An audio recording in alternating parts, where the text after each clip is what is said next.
Chapter 891. The Crown Feather of the Ancient Saint. The following day, everything had returned to normal. After breakfast, Fang Hao, along with Dimitrija and Aseti, headed to the No-01 Trade Alliance base once more. However, to avoid unnecessary trouble, the three of them had put on some disguises before setting out. Fang Hao wore a wig and padded his body to appear bulkier, while Dimitrija donned a grey cloak over his golden armor. He looked like a pilgrim, a devotee of an ancient saint. Aseti also wore a long cloak to cover the armor beneath. The trio stepped out of the teleportation screen. There weren't many people at the base today, and the few scattered pedestrians on the street made it seem somewhat deserted.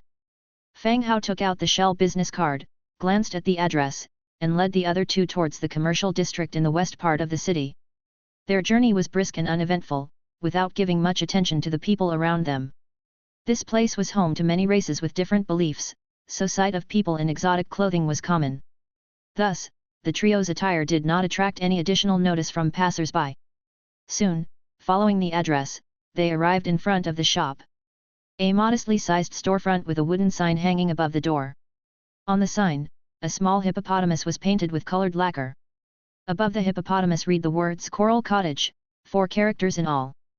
This was the place. They pushed the door and entered. The shop wasn't particularly spacious, and standing behind the counter, adorned with sparkling shells, was a female clerk. "Welcome." The woman had long blue hair and eyes like sapphires. Seeing customers walk in, she greeted them proactively. Her voice sounded pleasant, but the tone was a bit unusual. "Coral Priestess, Tier 5. She must be a member of a military unit belonging to the Sea Tribe." At Tier 5, she looked virtually no different from a human in appearance. Her skin was paler, with a subtly iridescent sheen. It was anyone's guess whether she had legs or a fishtail hidden behind the counter. "We're just looking around," Fang Hao said casually, not paying much attention to the clerk's appearance. The female clerk nodded, "Take your time." Inside, the shop displayed cabinets that bore distinctive racial features. Just like in other shops, there were various weapons and equipment on display, but all of them were of blue quality, which held no allure for Fang Hao. Besides weapons and equipment, the items for sale included materials and products from the Sea Tribe. Deep Sea Shell, selling price, 80 Warfire coins. Deep Sea Pearl, selling price, 120 Warfire coins. Magic Scroll, Torrential Arrows, selling price, 350 Warfire coins. Magic Scroll, Water Dragon Spike, selling price, 520 Warfire coins. Totem, Giant Tooth Shark, selling price, 880 Warfire coins. The Coral Cottage's selection was quite comprehensive. Fang Hao specifically looked at the totem. The totem was a large wooden carving of a shark's head with a fierce appearance and giant teeth, along with a section of the body. It stood in the corner of the shop. Totem, Giant Tooth Shark. Category, Ship Totem. Abilities, Sailing Speed plus 10%, Oceanic Creature Deterrence plus 15%. Description, a ship equipped with the giant tooth shark will deter those sea monsters yearning to challenge it. Add latest chapters at free.novelo only. The totem was originally meant to be mounted on ships. He had thought it was the kind used by tribes for worship in a totemic religion. The attributes of this kind of totem were quite good, however, not only increasing sailing speed but also serving as a deterrent. It could be seen as a piece of equipment for ships. Once equipped, it would enhance the ship's attributes and ensure the safety of the crew. Apart from the totem, they also sold a lot of magic scrolls. But the types were relatively limited, all related to water magic. After browsing the first floor without finding anything they needed, Fang Hao led the others straight to the second floor. The first thing they saw on the second floor were purple quality weapons and equipment, which they quickly bypassed. Such equipment was of no use to him. Next were various higher quality materials. Huge fishbone, selling price, 900 Warfire coins, Sea Tribe Influence, 800. Deep Sea Sand Gold, selling price, 1,200 Warfire coins, Sea Tribe Influence, 1,000. Sacred Fishbone, selling price, 1,500 Warfire coins, Sea Tribe Influence, 1,300. Totem, Sea Wraith, selling price, 2,200 Warfire coins, Sea Tribe Influence, 2,000. Along one wall were several tall totems. Totem, Sea Wraith. Category, Ship Totem. Abilities, Nighttime Sailing Speed plus 20%, Sea Monster Deterrence plus 30%, Crew Deterrence plus 25%. Description, at night, you'll hear the cries of the sleepless, lamenting their loneliness and pain, waiting for you to become one of them. This was a wooden carving of a weeping figure with disheveled hair, covering its face with its hands. Only after reading the description did he realize it represented a sea wraith, though one might mistake it for a crying banshee. People dare to put anything on their ships to aid in sailing. Not only does it deter sea monsters by 30%, but it also affects one's own crew by 25%. It was like decimating one's own forces along with the enemy's. Sailing often means living aboard a ship for months. Such a totem would be torturous for the crew. The only body of water near his own territory was the lake under Fulei's control. It seemed large but had no connection to the sea. The fishing boats they used now were sufficient, so there was no need for sea ships or totems. That additional 20% speed boost wouldn't be of any use. Disregarding the totems, Fang Hao continued to look further back. Finally, his eyes brightened as he found what he needed. Coral Crystal, selling price, 75,000 Warfire coins, Sea Tribe Influence, 10,000. Chapter 892. Breeze White Coral, priced at 80,000 Warfire coins, Sea Tribe Influence required, 10,000. As expected, they have it, Fang Hao rejoiced in his heart. His own wish pool finally had a promising lead. However, the Sea Tribe Influence required. Now that he thought about it, the Trade Alliance auction was rather useful, at least the items purchased there only competed in price, without any requirements for influence. Let's go, let's head down first. Fang Hao turned and went downstairs. The Coral Cottage clearly wasn't doing very good business. Other shops were staffed with 3 or 4 attendants, while this one only had 1 person. He walked slowly down the stairs. Fang Hao and his companion's footsteps paused once more. Downstairs, new customers had arrived, and they were 3 lizardmen. Crown Feather of the Ancient Saint Anastasia, Dark Gold 9th Tier Hero. Hero God Temple Guard, 9th Tier Troops. The leading female lizardman, tall and slim with a long and slender neck, bore skin covered in red scales, dressed in a brightly colored dress akin to phoenix feathers. On her head sat a high crest of long feathers, blue as gemstones and standing tall. Around her neck, fingers, and the tip of her tail, she donned beautiful gemstones and gold jewelry. Body curves, attire. Even if their aesthetic senses were not the same, she still exuded a sense of feminine beauty and elegance to Fang Hao. Meanwhile, Fang Hao was secretly astonished by the other party's rank, Dark Gold 9th Tier. It seemed like she was on the verge of ascending to godhood. From what he had learned from Nelson, above Dark Gold 9th Tier was the demigod level, also known as the hero god mentioned in the books. Fang Hao had killed a demigod last time, but the lizardman before him was the closest to a demigod tier hero he had encountered. Following the glamorous female lizardmen were 2 9th Tier troops. They were nearly 3 meters tall, as robust as triceratops stuffed into armor, carrying huge serrated greatswords, looking incredibly ferocious. Hearing the footsteps from the stairs, the female lizardman looked up, catching sight of Fang Hao and Dimitrich's party descending. Fang Hao smiled and nodded in greeting, and she reciprocated with a friendly nod of her own. After exchanging greetings, he directly approached the counter and said to the Coral Witch attendant, "I would like to buy the materials from the 2nd floor." The Coral Witch smiled and responded, "Certainly, sir, what do you need? If it's a large quantity, we can arrange for direct delivery to your territory." Fang Hao cleared his throat and asked tentatively, "If I say that I want to buy the items from the 2nd floor, and the quantity is not small, enough to earn you a decent amount of money, but the only thing is that I lack sufficient influence, is it possible to make the purchase?" The Coral Witch was briefly taken aback by this roundabout question, but then replied, "Sir, what would you like to purchase?" "The coral crystals on the 2nd floor, the breeze white coral," Fang Hao answered. The witch nodded. Both items were indeed expensive commodities in the shop. Originally they were meant for the 3rd floor, but since the 3rd floor wasn't open yet, they were temporarily placed on the 2nd floor. "Sir, may I see your invitation card?" Fang Hao handed over his Trade Alliance invitation card, and somehow they quickly checked it and handed it back to him. "I'm sorry, sir, but with only 1505 influence points you are unable to purchase the coral crystals and breeze white coral," said the witch as she returned the card. Fang Hao pocketed his invitation card and continued, "I understand, what I mean is, is there another way to complete this transaction? You understand what I am getting at, right? I'm sorry, sir, you can choose some other items, or fulfill orders for the Sea Tribe, to accumulate influence, the attendant said, maintaining a professional smile. This. Fang Hao was somewhat at a loss for words. Fulfilling orders for the Sea Tribe indeed could rack up influence. But to increase from 1,500 to 10,000 would be an incredibly long process.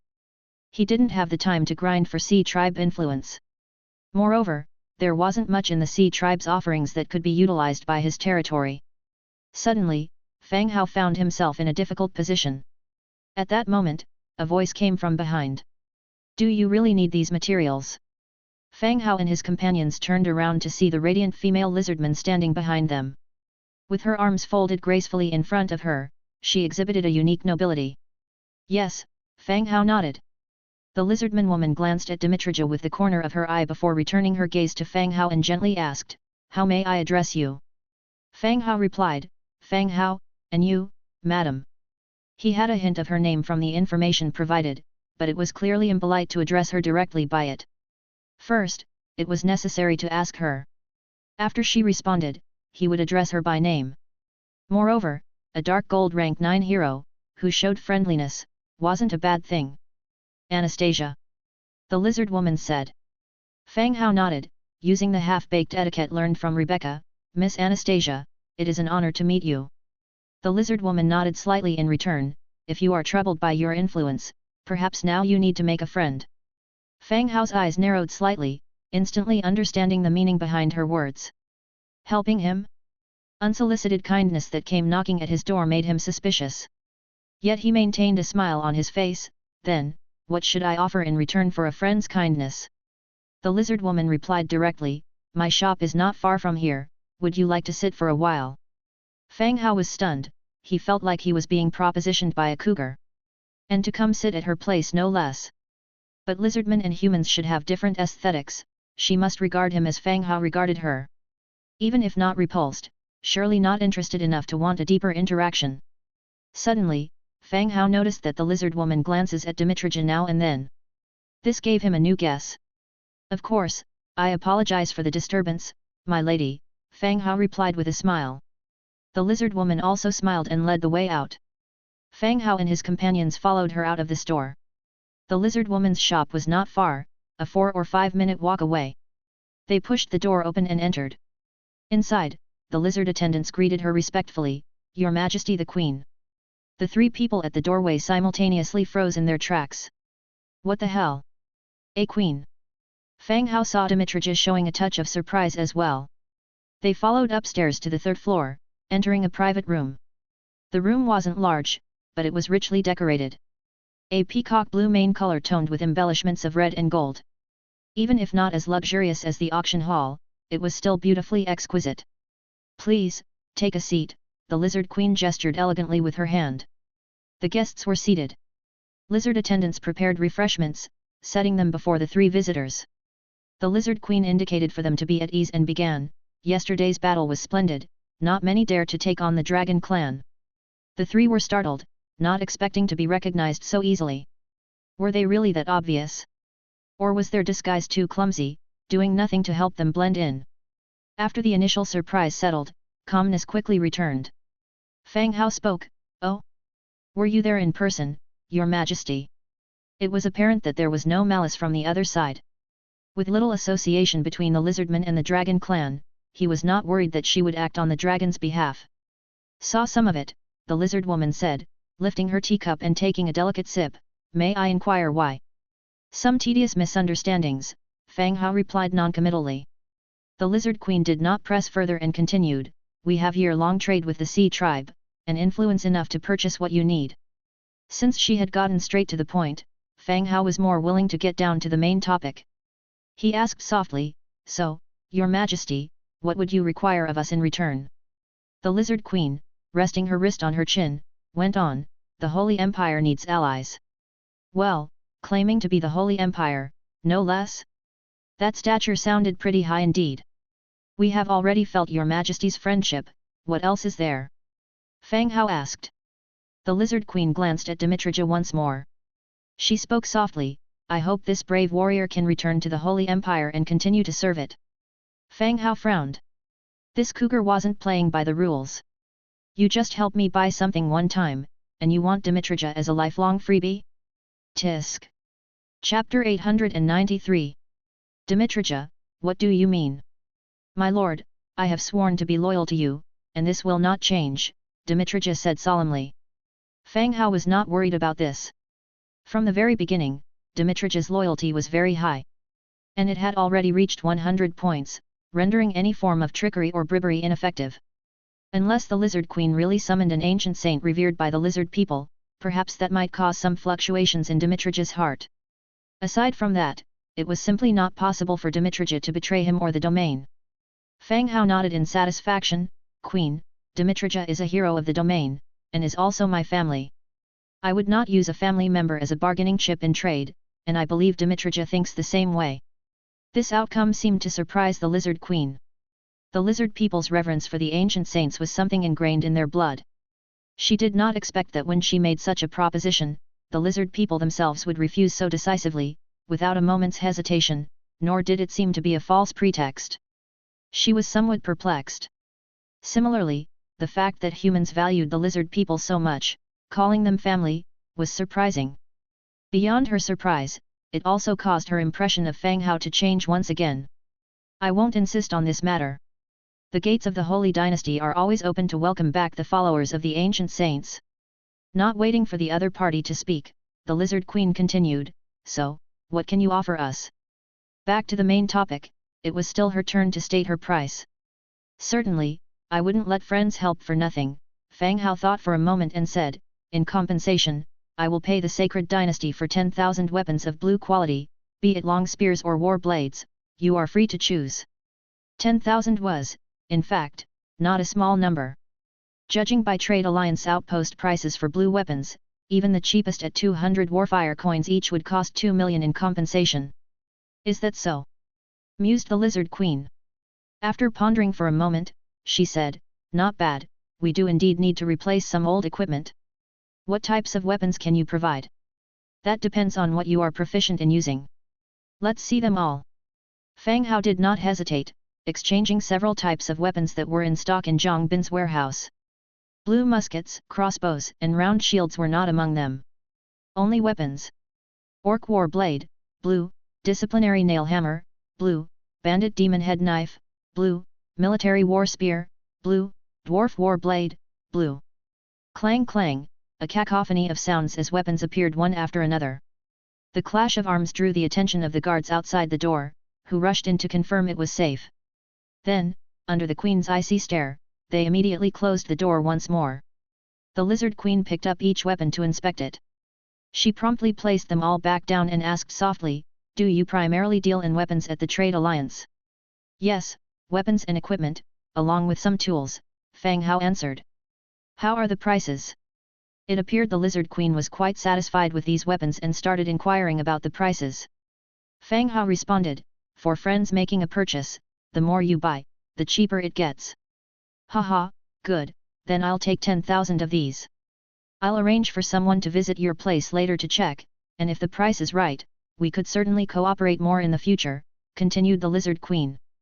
The weapon she had picked up was the Orc King's war blade, which looked like the large cleavers used in ancient times for beheadings. At the junction of the handle and the blade, there was a ferocious beast's head. Its size and weight were very suitable for lizard people, and it had an impressive look. One who didn't know the properties of this weapon might mistake it for one of purple quality. As for the further cooperation mentioned, Fang Hao was even more welcoming of it, as long as he could secure a deal with the lizard people. He could earn back what he gave today, profit included. No problem, shall I hand over the 10,000 weapons to you now? Fang Hao asked. The sudden appearance of so many weapons here might make the Trade Alliance think we're going to rob them, the Queen continued. Later, I'll have a transmigrator contact you, and you two can just conduct the trade directly. It seemed she knew quite a bit about transmigrators. That's fine, then for the things I want. The Queen stood up, let's go, we'll buy what you need right now, but you're paying for it yourself. Of course. The group exited the lizard people's shop and headed together towards Coral Cottage. There entered Coral Cottage. The shop assistant showed no surprise at their return. The lizard queen gestured subtly, and a lizard person accompanying her presented an invitation card. "Speak, what do you need?" The shop assistant showed little reaction, taking the invitation card and looking toward Fang Hao. This kind of approach was not uncommon in the trade alliance. Immediately, Fang Hao said, "I need 50 clusters of coral crystals from upstairs, 50 clusters of breeze white coral, and also 50 units of tears of the ocean." The shop assistant took meticulous notes at the side. Then he said, "The coral crystals will be 3.75 million in total for 50 clusters, the breeze white coral will be 4 million for 50 clusters, and the tears of the ocean will be 250,000 for 50 units, totaling 8 million warfire coins." Hearing that tears of the ocean was in stock, Fang Hao felt a surge of joy. He took out 2 leather cases, counted out 8 million warfire coins from within, and didn't hand over the money directly but asked, "Can I take them with me now?" The shop assistant explained, "Sir, it will take approximately 2 hours to prepare and deliver the items." Chapter 894. Each type was 50 units, not a large quantity. The only thing was that the tears of the ocean needed to be transferred from the territory of the sea tribe, but there was a teleportation array, so the speed was quite fast. "All right, I'll pay first, and we will come back to pick it up later." Fang Hao pushed the warfire card over. The clerk nodded, "Yes, sir." After leaving the shop, Fang Hao was in a good mood. The lizardman queen asked, "Would you like to sit in my shop?" Fang Hao shook his head, "No thanks, I still have to take a look at the undead shop. Would your majesty care to join me?" The lizardman queen also shook her head, "It's not appropriate for me to go to the undead's shop. Wait for your return at my shop. You will also need an invitation card to pick up the goods." "Thank you, your majesty." The group split up and left in different directions. The morning passed, and the 3 of them relaxed a bit. Although still disguised, they were not as tense as at the beginning. It seemed that no species was idle enough to pay attention to their movements. Only when passing by the previous auction house could one see the terrible ruins that had been sealed off. Reconstruction, it seemed, would indeed take some effort. Arriving at the undead shop, they did not encounter the undead hero from last time. They searched the shop for a technician's blueprint or white bone but still found nothing. They browsed through nearby shops as well. Feeling it was about time, they finally went to the lizardman's shop, got the invitation card, and headed to Coral Cottage. Inside the shop, "Sir, all the goods are here," the female clerk said with even more respect. Packaged gift boxes filled the open space. Fang Hao inspected them and then collected all of the items. The clerk continued, "Sir, if you need anything else, feel free to come back to our shop." Fang Hao paused his departure, turned back, and asked, "Seafood, the kind that can be served in a restaurant, do you sell it in bulk?" The clerk nodded, "You can order that as well, sir." "Does it require influence?" "Food does not require influence, sir." "Good, how do I contact you? Perhaps we could cooperate more in the future." The clerk's smile brightened, seemingly more pleased about making the transaction than Fang Hao was. She immediately said, "Sir, this is our shop's information. Just give it to the merchant in the shop when the time comes." With that, she handed over a seashell. It was the same kind of seashell as the one received from the trade alliance the last time. Fang Hao took it. "Okay, I've got it. Goodbye, sir." After leaving the shop, he returned the invitation card to the lizardman queen. The 3 didn't delay any further and went straight to the teleportation curtain to return to their territory. Elsewhere, on the eastern border of the Federation of 100 Cities, Santa Fort. Dense, disorderly footsteps, the sound of armor colliding, and the noise of cannon gears grinding echoed in every corner of the camp. In the center of the military formation, inside a newly constructed stone building, the room was already full. At the lead was Nidam, the leader of the Hall of Justice. And below him, dozens of people had already gathered. Apart from the 3 powers of the Hall of Justice, the Church, and the Mage Association, there were also leaders of reinforcements sent from different cities. From the intelligence and the situation at hand, it's clear that negotiations won't solve this issue. Only war can shatter Odie's illusions, Nidam said with a solemn voice. The undead's movements were becoming more and more pronounced, and the Federation had given up on resolving the issue through negotiations. Only a war could make those skeletal creatures realize their mistake. Both sides were in a highly tense state. Any slight move from either side could trigger the outbreak of a large-scale war. Odis has been preparing for many years. They must have some confidence since they have taken action, a mage spoke up, continuing, we need reinforcements. In the past, when facing the undead, humans could always find allies. After all, a powerful undead force was not good news for any species. But this year was a bit special. The dwarves just finished resisting the undead and suffered heavy casualties. It was said that 2 orange generals had perished at the hands of the undead. Furthermore, they had to bring back Belarga, who had previously been driven out, to resume his role as king. So, 8 Peaks Mountain had no forces to spare for the humans, they could only supply and sell a large number of cannons to enhance the humans' combat power. Later, Silver Wing City contacted the Orc tribe, hoping to attack the great cemetery of Odis from both sides with the orcs. But the news they received was still surprising. Tasco City had changed hands. The new master was the Tauren tribe from a small city previously, with the leader named Bronze Bull. Moreover, they had just finished a civil war and said their greatest capacity was to station troops at the border to give the impression of an impending attack on the great cemetery. They lacked the strength to provide manpower support. Humanity was baffled. How could there be trouble everywhere, leaving no allies? So, for now, it looked like humanity had to rely on itself. Nidam was aware of all this, but he couldn't voice it outright. He could only vaguely say, as for reinforcements, Silver Wing City is working hard. Let's discuss the current issues instead. He looked around the room and continued to ask, Church, Mage Association, how's the personnel situation?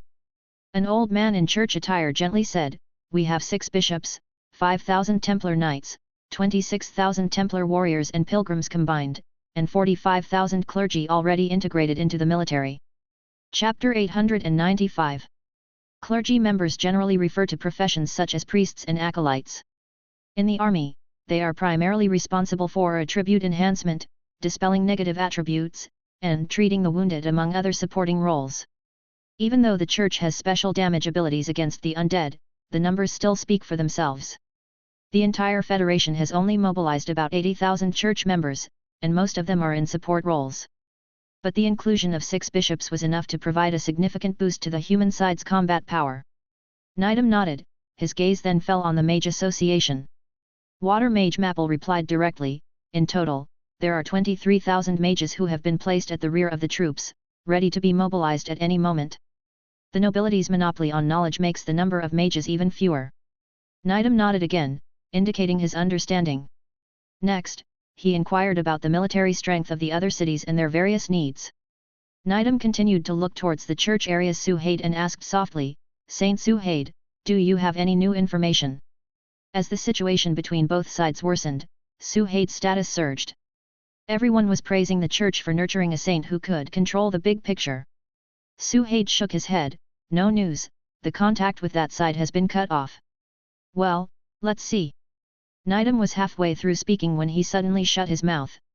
He looked down at the teacup on the table. Meanwhile, concentric ripples rhythmically spread from the center of the teacup. As they approached, the alarm bells rang out loudly and the room outside instantly became chaotic with shouts. Bang! The door was flung open. A guardian from the Hall of Justice rushed in, his face ashen. He said loudly, the undead army is advancing closer. Everyone stood up. Nidam's expression was extremely grave as he shouted, everyone return to your camps immediately and prepare for battle. Yes. Everyone responded in unison and hurried to their respective military areas. Half an hour later, the ground shook even more violently. The dense undead army had crossed the border and started their assault on the human encampments. Woo-yoo woo-yoo woo-yoo. The horns sounded. Sturdy shields were raised, overlapping to form a grey wall of metal. Boom boom boom. The cannons began roaring, projectiles arcing through the air, crashing into the undead's ranks. Dirt and stone mixed with shattered bones flew in every direction. Following the cannon fire came a dense volley of arrows, falling like raindrops, tinkling as they hit among the undead. But the arrows were of limited effect against a foe like the undead. They hardly made any impact as the undead continued their charge. At the rear of the army, Li Rong gripped her magic wand, her palms slick with sweat. She reassured herself that being at the rear was safe while cursing Fang Hao for sending her into such danger. A business talent and a woman on her own, what was wrong with him to station her here?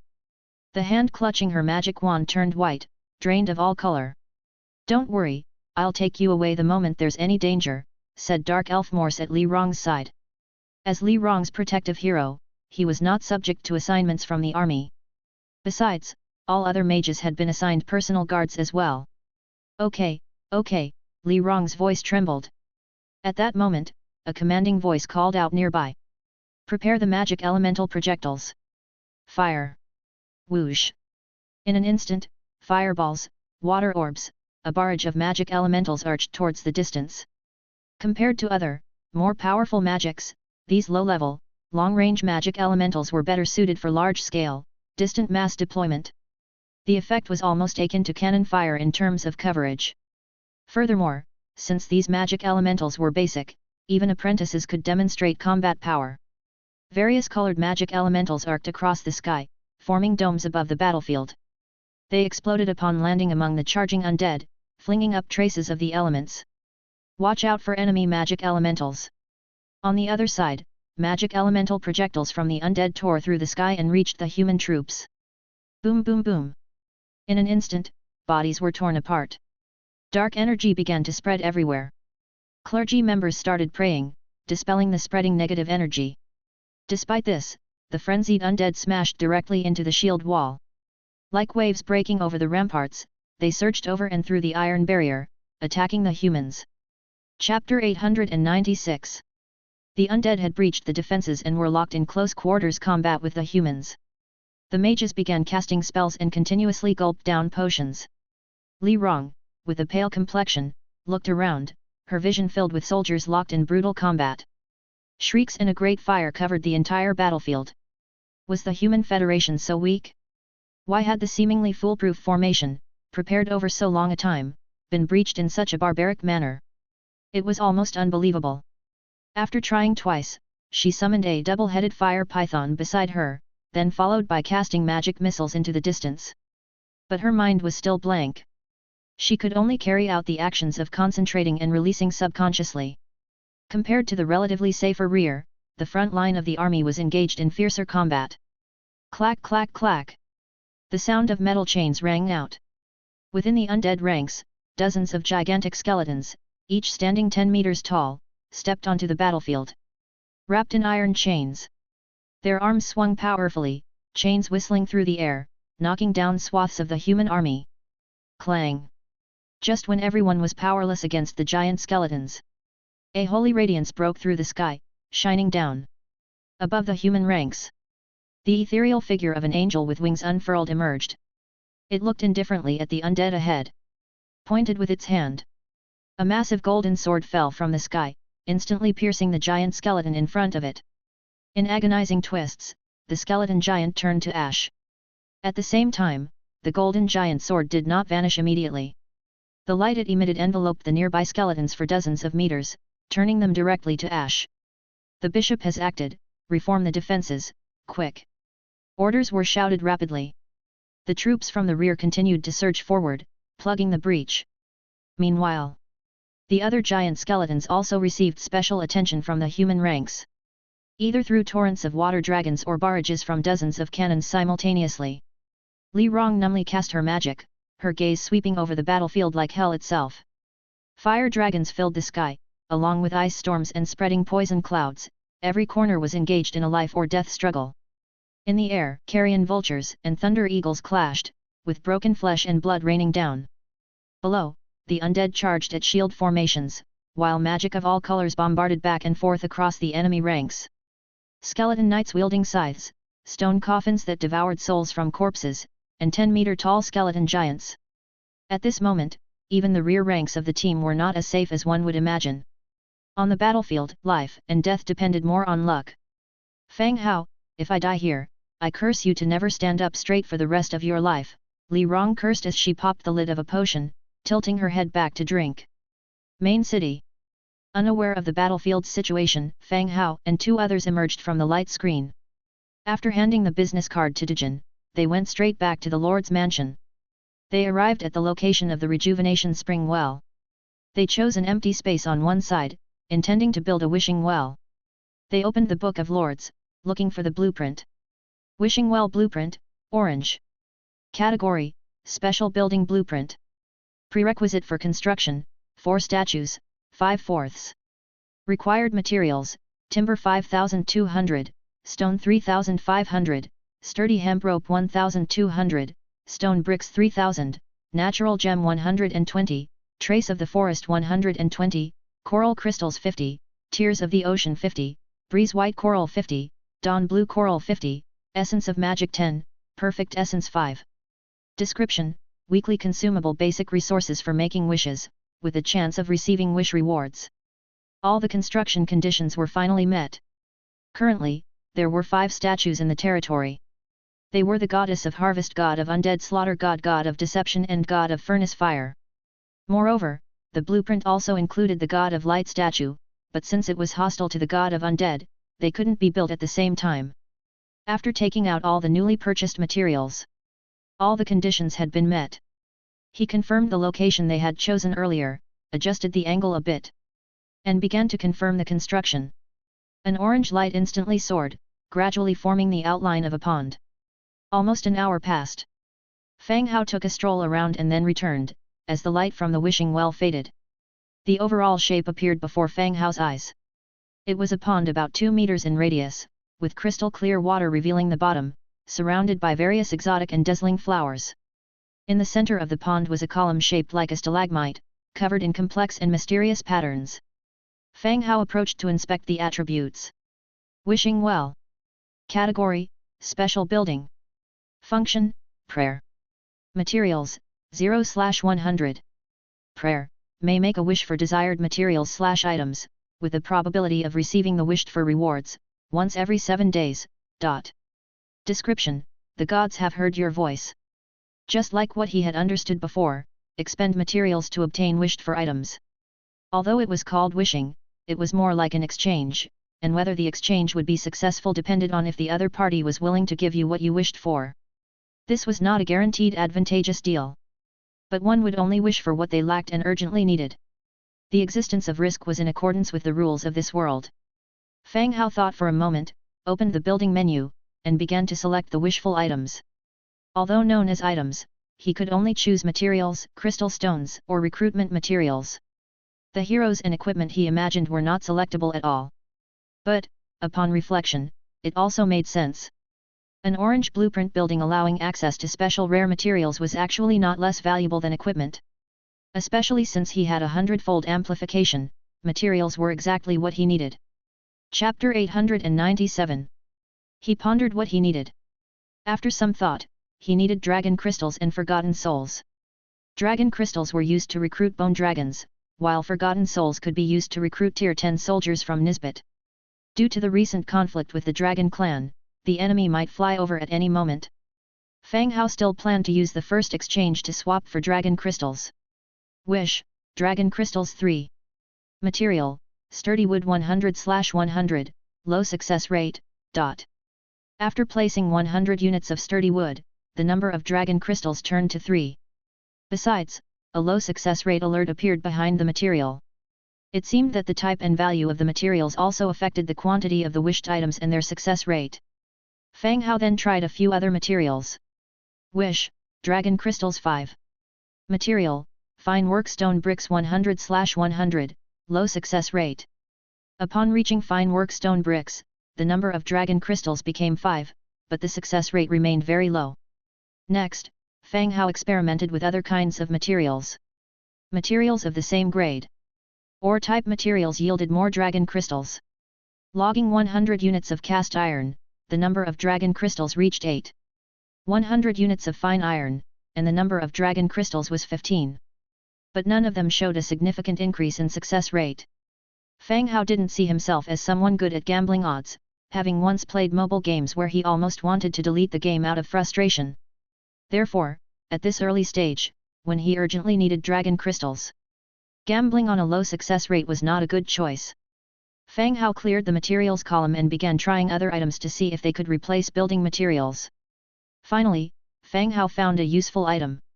Dragon crystals 45. Material: bloodstone 100/100, high success rate. Apparently, recruitment materials could also be used as materials. and the success rate went directly to high. Fang Hao continued replacing other recruitment materials. Beast Tooth exchanged for 42 Dragon Crystals, Troll Stone 44, Grey Iron Stone 43, Soul Crystal 42. As for other recruitment materials, there weren't even enough to reach 100. Thus, he couldn't check the quantity of Dragon Crystals. Looking at it this way, the exchange ratio of Bloodstone was indeed high. Ever since he occupied Crescent Heights, Bloodstone could be collected in bulk. But the most abundant and highest producing was the Orc's Beast Tooth. After all, Orcs occupied a vast area and also had a large population. Being the first time, and Fang Hao urgently needing Dragon Crystals, he simply used 100 Bloodstones. He prayed silently. Clicked confirm. A spire in the middle emitted a beam of light that shot straight into the sky. Once the light faded, everything returned to calm. Fang Hao stood stunned. So now what? Did it fail? Thump. No sooner had he spoken than 45 Dragon Crystals appeared in the wishing well. It had succeeded. Fang Hao felt a rush of joy. His luck wasn't that bad after all, it had succeeded. At that moment, footsteps came from behind. Ira, Angia, and many maids were attracted by the column of light that had just shot up. About 10 people gathered at a distance. Looking at the suddenly appearing wishing well. Master, is this a pond? Ira asked curiously. The other maids also widened their eyes, waiting for an answer curiously. Fang Hao rubbed her little head, wishing well. What's it used for? Ira continued to ask. For making wishes, it means desires might come true. Fang Hao thought about his words and explained. Oh. The maids replied, their curiosity intensifying even more. Fang Hao rubbed another maid's little head and instructed, take these Dragon Crystals to the warehouse. Oh, yes, Master. The maids began to carry away the Dragon Crystals. Fang Hao was just about to recruit Bone Dragons. Ding! The Book of Lords had already emitted a notification sound. On opening it, it was from Li Rong. The undead have already begun their attack, the battlefield is in chaos, humans are clearly at a disadvantage right from the start. Fang Hao's heart tightened. The war had begun. So suddenly? Why had Odis chosen this moment to start the war? Could he have been waiting for the auction to end? Possibly, but what impact could an auction have on the battlefield? Fang Hao immediately replied, are you safe? I'm not dead yet, but it's hard to say. How are the humans doing? How long can they last? Fang Hao continued to inquire. There was a brief pause on the other side. Then the response came, humans have gathered a lot of troops, and the church's 6 bishops are very effective against the undead. I can't say how many days they can last, but it looks like they can hold on for a short while. Do you need me to bring you back? Several minutes passed. Li Rong replied, we're not in the city, you can't teleport here, wait until I feel it's dangerous and when I'm heading back to the city, then you can retrieve me. Okay. Fang Hao thought for a moment, then took out various potions as well as a pendant. Unclean Magnet Talisman, Orange. Category, Talisman. Ability, Wound Healing plus 70%. Description, Eternal Knight crafted this talisman from impure divine power and it will forever protect a friend. This was an orange talisman obtained during the conquest of Crescent Heights. Up till now, Fang Hao had had no chance to use it, but now he could lend it to Li Rong for the time being. After all, Li Rong's body was just that of a normal human, even a minor injury could be fatal. This talisman could protect her well. Having made up his mind, he immediately sent a message to Li Rong, Li Rong, I'm sending over some items, hang the talisman around your neck and don't let others see it to avoid more trouble. Chapter 898. Don't let others see it.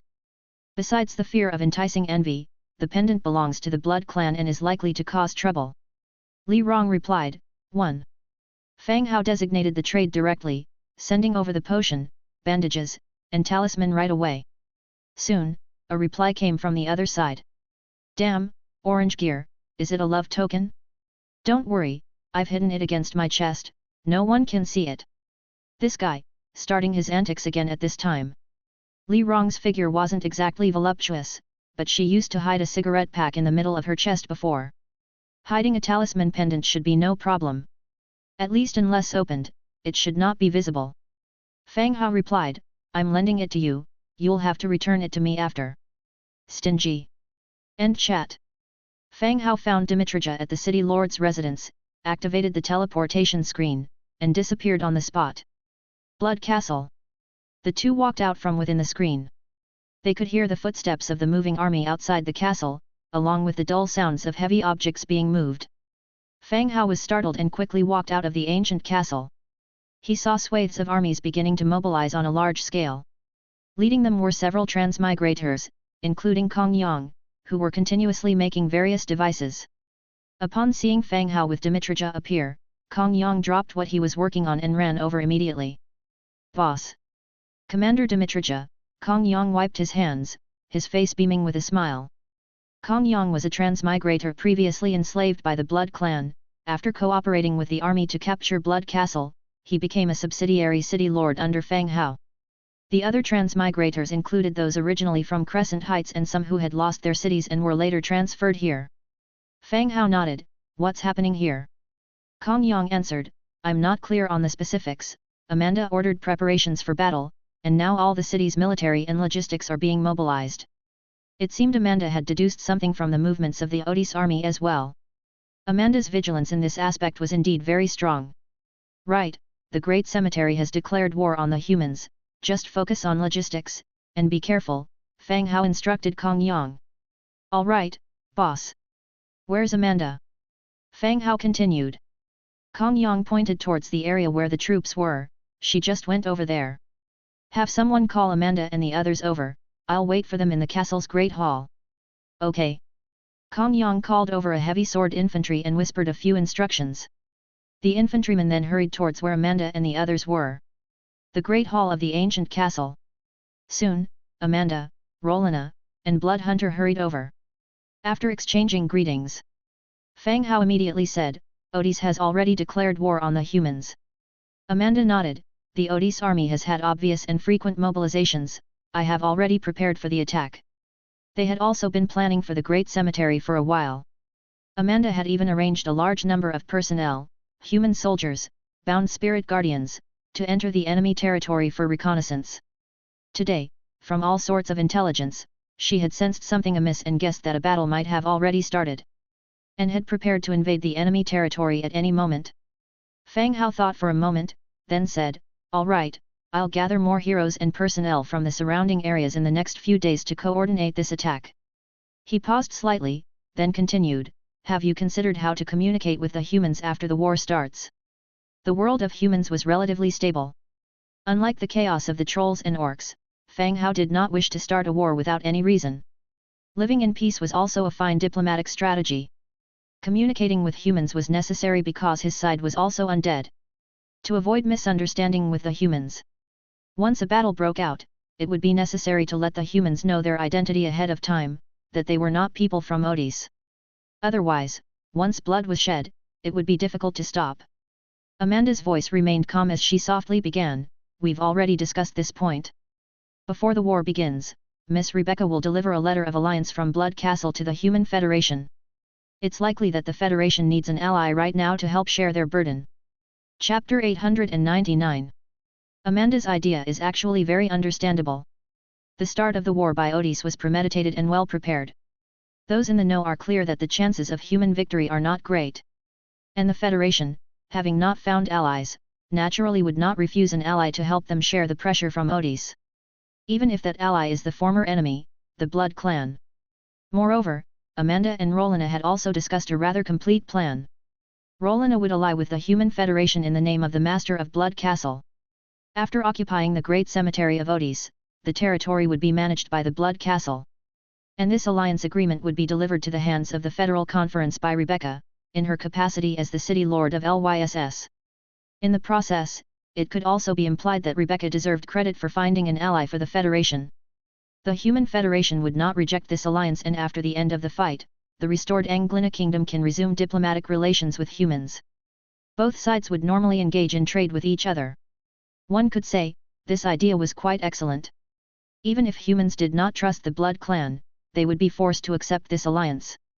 As for Fang Hao's side, helping humans defeat the undead and possessing the ultimate right to dispose of the Great Cemetery of Odis, he would also get what he needed. "Dimitrija, how do you feel about this idea?" Fang Hao looked to the side. Seated upright, Dmitrij tilted his head slightly only when asked, "The ladies have a thorough plan, of course, my lord, you could also spread some messages to facilitate this cooperation." "Oh? What messages?" "For example, that Odie still has more hidden troops, or that they are planning an attack on Silverwing City. As long as those nobles feel they are in danger, they will be more eager for allies," Dmitrij said softly. Fang Hao nodded. This idea was also very good. "Has this matter been communicated to Rebecca?" Rebecca and Rolina had a sound transmitting shell, though of course he had to pretend not to know about this. Rebecca was also involved in this discussion. "As soon as it's decided, she will immediately pass the message to the conference," Rolina said. Fang Hao continued to ask, "When will Rebecca send the message over?" After thinking it over, Amanda answered, "The day after tomorrow, I guess. It's too early now, and the other side will have many concerns. After the message is finalized, the conference might take 2 or 3 days to discuss and then sign a peace agreement with Rolina, then we can dispatch our troops." The plan was indeed tightly scheduled. Now that supplies and equipment were sufficient, humans should still manage to hold on for a while. "All right, let's do that," Fang Hao pondered for a moment and said, "I'll arrange for troops and personnel to come over in the next 2 days to prepare before the attack." "Thank you, my lord," Amanda stood up and saluted gravely. Fang Hao smiled and gestured that there was no need for such formalities. Returning to the main city, Fang Hao's mind was still contemplating the details of this war. The undead seemed frail and lacked various emotions. But they were also wily and old beings, each having lived for over a century as undead monsters, surely having gone through a lot. When dealing with Odies, one still had to be careful. After careful thought, Fang Hao opened the Book of Lords. He crafted a message in the territory channel. "Zhongbin, Dongjiayu, Fulei, Tangqi, you 4 summon some of your transmigrator subordinates. Set out tomorrow morning, immediately come together here, I have a task for them." Soon, people started responding. "Zhongbin, received, boss." "Dongjiayu, received." "Fulei, received."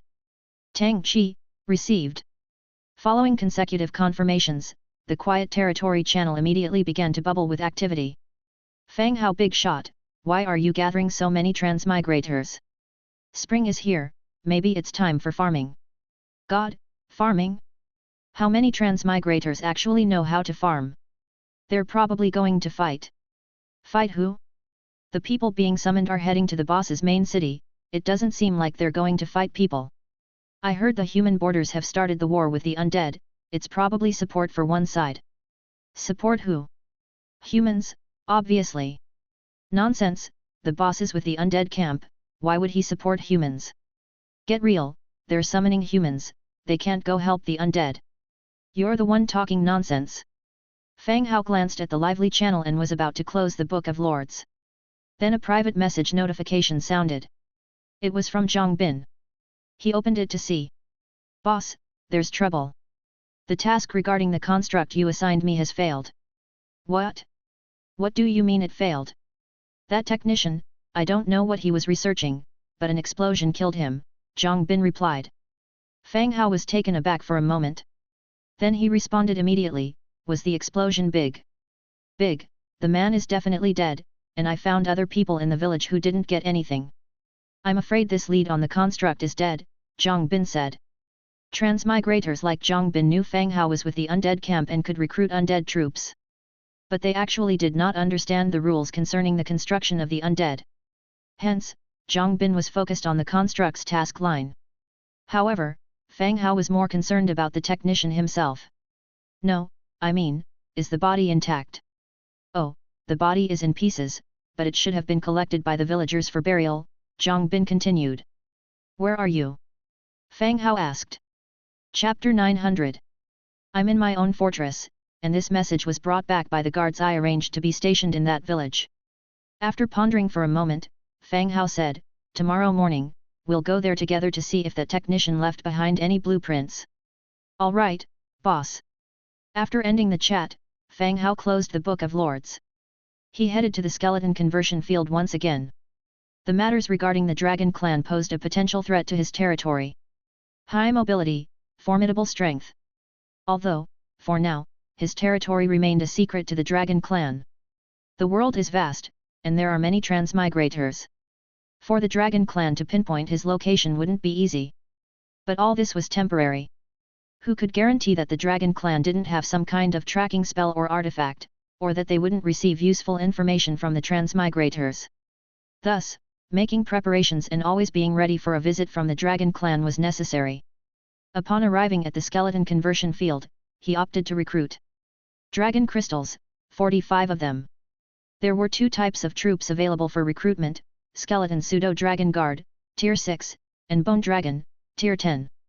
Skeleton pseudo-dragon guards were of no great use to his territory at present. And since the number of dragon crystals was limited, he didn't plan to recruit them. He went straight for the bone dragons. Bone dragon, wriggling spines 10, death trace 7, star silver 5, dragon crystal 10. The number to recruit was set at 4. He confirmed the recruitment. Hundredfold amplification triggered, recruiting 404 bone dragons. The next second, the sky overhead suddenly darkened. Bone dragons appeared in droves, either landing or hovering in the sky. Some even crushed the roofs of sheds and flattened the seedlings in the flower beds on both sides. "All of you, gather outside East City," Fang Hao shouted loudly. Whoosh whoosh whoosh. Bone dragons headed toward the outskirts of the city amidst strong gusts of wind. On his way, Fang Hao called over the blacksmith Colin to join him. On the outskirts, in the open field, 404 bone dragons were scattered about, standing around the area. Fang Hao looked at the number of bone dragons and nodded in satisfaction. Although 404 wasn't a large number, they could play a significant role in facing the dragon clan in the upcoming battle with Odis. He asked Colin to wait on the side for a moment. He then opened the Book of Lords and searched for the blueprints for bone dragon equipment. Hundredfold amplification triggered, 404 giant dragons white steel helmets obtained. Hundredfold amplification triggered, 404 giant dragons white steel armors obtained. Hundredfold amplification triggered, 404 giant dragons white steel claw guards obtained. Hundredfold amplification triggered, 404 giant dragons white steel tail guards with tail spikes obtained. Huge piles of giant dragon equipment appeared, filling the space around them. Colin, gather all the blacksmiths and start fitting the bone dragons with their armor, Fang Hao instructed. Bone dragons could not equip themselves with armor. It needed to be done manually. Yes, my lord. Colin went back and brought all the blacksmiths to start fitting the bone dragons with their equipment. Fang Hao stood by, watching everyone busy at work. The white steel armor for the bone dragons was somewhat outdated. It was hard to leverage the full capabilities of such a troop type. Purple armor would protect the bone dragons' bodies better. But that kind of dragon armor wasn't easily obtained. Should I go to the dragon clan store with a disguise? No, it's too risky. If discovered by the dragon clan, a fight would break out on the spot. What about sending someone else? Ideally, someone unrelated to my race. No good. When showing the invitation card, it'll display the holder's information, which could easily give us away. This is tricky. Without joining in on Colin and the others' work, he went straight back to the Lord's mansion. After dinner, Fang Hao patted his stomach, thinking about taking a dip in the hot springs. Then, the sound-transmitting shell relayed another message. He held it to his ear, and immediately Rebecca's indignant voice came through. "Have you forgotten about me? Bring me over." Fang Hao smiled faintly, deployed the doll, and cast a teleportation spell. A mature and beautiful figure immediately stepped out from the light screen. The next day, at dawn, a cavalry troop composed of Lionheart Knights was galloping swiftly on the narrow dirt road. Finally, ahead on the road, the silhouette of a village became visible. "Boss, that's the village up ahead, we'd better send someone ahead to notify them," Zhang Bin called out loudly. Fang Hao nodded, signaling for the cavalry to slow down. The appearance of the cavalry had also attracted the attention of the village. Farmers hurried back to their homes, and some villagers armed with hoes and pitchforks climbed onto the walls made of logs and adobe. "Zhang Bin, you've been here twice before, take some men and go ahead to inform them," Fang Hao said. "All right." Zhang Bin, with 2 cavalrymen, continued to approach the village on horseback. Since Zhang Bin had already visited before, the interaction did not require much effort. Shortly after, Zhang Bin waved at them, signaling it was okay to approach. Nearing the village, the cavalry stationed themselves outside the village, while Fang Hao, Zhang Bin, A Seti, and 5 knights entered the village directly. The village was small in scale, likely having a population of a little over 100 people. They were now gathered at the gate, looking at the unexpected visitors. The villagers were all ordinary farmers. The few wielding weapons could be considered the village militia. At that moment, a man with somewhat disheveled hair ran over in a hurry. "Honored lords, please come this way," the man gestured for them to follow. Fang Hao had some recollection of this person. He was the same merchant who had previously gone to Zhang Bin's territory to sell mechanical bodies. As a merchant, he was naturally more slippery than the average farmer, and was not as wary. Zhang Bin also said, "This time, we've brought some daily necessities and plan to exchange them with you for some furs and seeds." This season, the village didn't have much in terms of agricultural products. The items for exchange were primarily furs and seeds. No problem, the merchant assured. The Lionheart Knights, opening their backpacks, poured out an assortment of farm tools that Fang Hao had made. Farm tools were quite in demand in the village and were sure to sell. The merchant saw many items that would be useful. He immediately called over to the villagers, asking those who wanted to trade to bring out their goods. Soon enough, beast skins, seeds, and some other curiosities were all brought out. Zhang Bin proceeded with the exchange. After the exchange was complete, Zhang Bin still had a large quantity of goods left over. "What do you think? If you have anything else, I can't just take these back," Zhang Bin said with a troubled look. The villagers whispered among themselves for a while. Someone spoke a few words in the merchant's ear, who then nodded slightly. Next, the villagers left. When they returned, they were carrying several wicker baskets filled with various mechanical parts. Some were clearly damaged, while others were still in relatively good condition. The merchant, looking at the few men before him, said, "These are parts of mechanical bodies. Take a look and see what you need, we'll use the same exchange rate as last time." Zhang Bin glanced at Fang Hao, then squatted down, sifting through the parts. There were only parts, no blueprints or complete mechanical bodies. But among them, he found 2 energy cores. Zhang Bin traded for them with the goods, and the deal seemed to please the villagers as well. It looked like the cooperation was quite satisfactory to both parties. Zhang Bin continued, "We heard that the technician in the village had an accident. Could we pay our respects?" "Of course, I'll have someone guide you there." "No need, just point us in the right direction. We'll head back straight after," Zhang Bin replied. "Oh, it's to the north of the village, at the gravestone marked Patrick," the merchant said. "Okay, good. Then we will take our leave." After speaking, the group left the village, accompanied by the farewell of the villagers, heading toward the north of the village. They proceeded northward, passing through a dense forest. They soon saw the cemetery mentioned by the villagers. Villagers, unlike the nobles in the city, did not have cemeteries. They simply fenced off a section of land in a roughly designated area to bury their dead. Finding Patrick's stele was easy. The stele was new. Fang Hao surveyed the surroundings, seeing no other villagers had followed. He took out a shovel and handed them out. Dig. Chapter 901. This season, the soil isn't as hard as it is in winter. A few Lionheart Knights went down and a few shovel strokes later, they reached the coffin buried underground. Artisans hold a certain status in the village.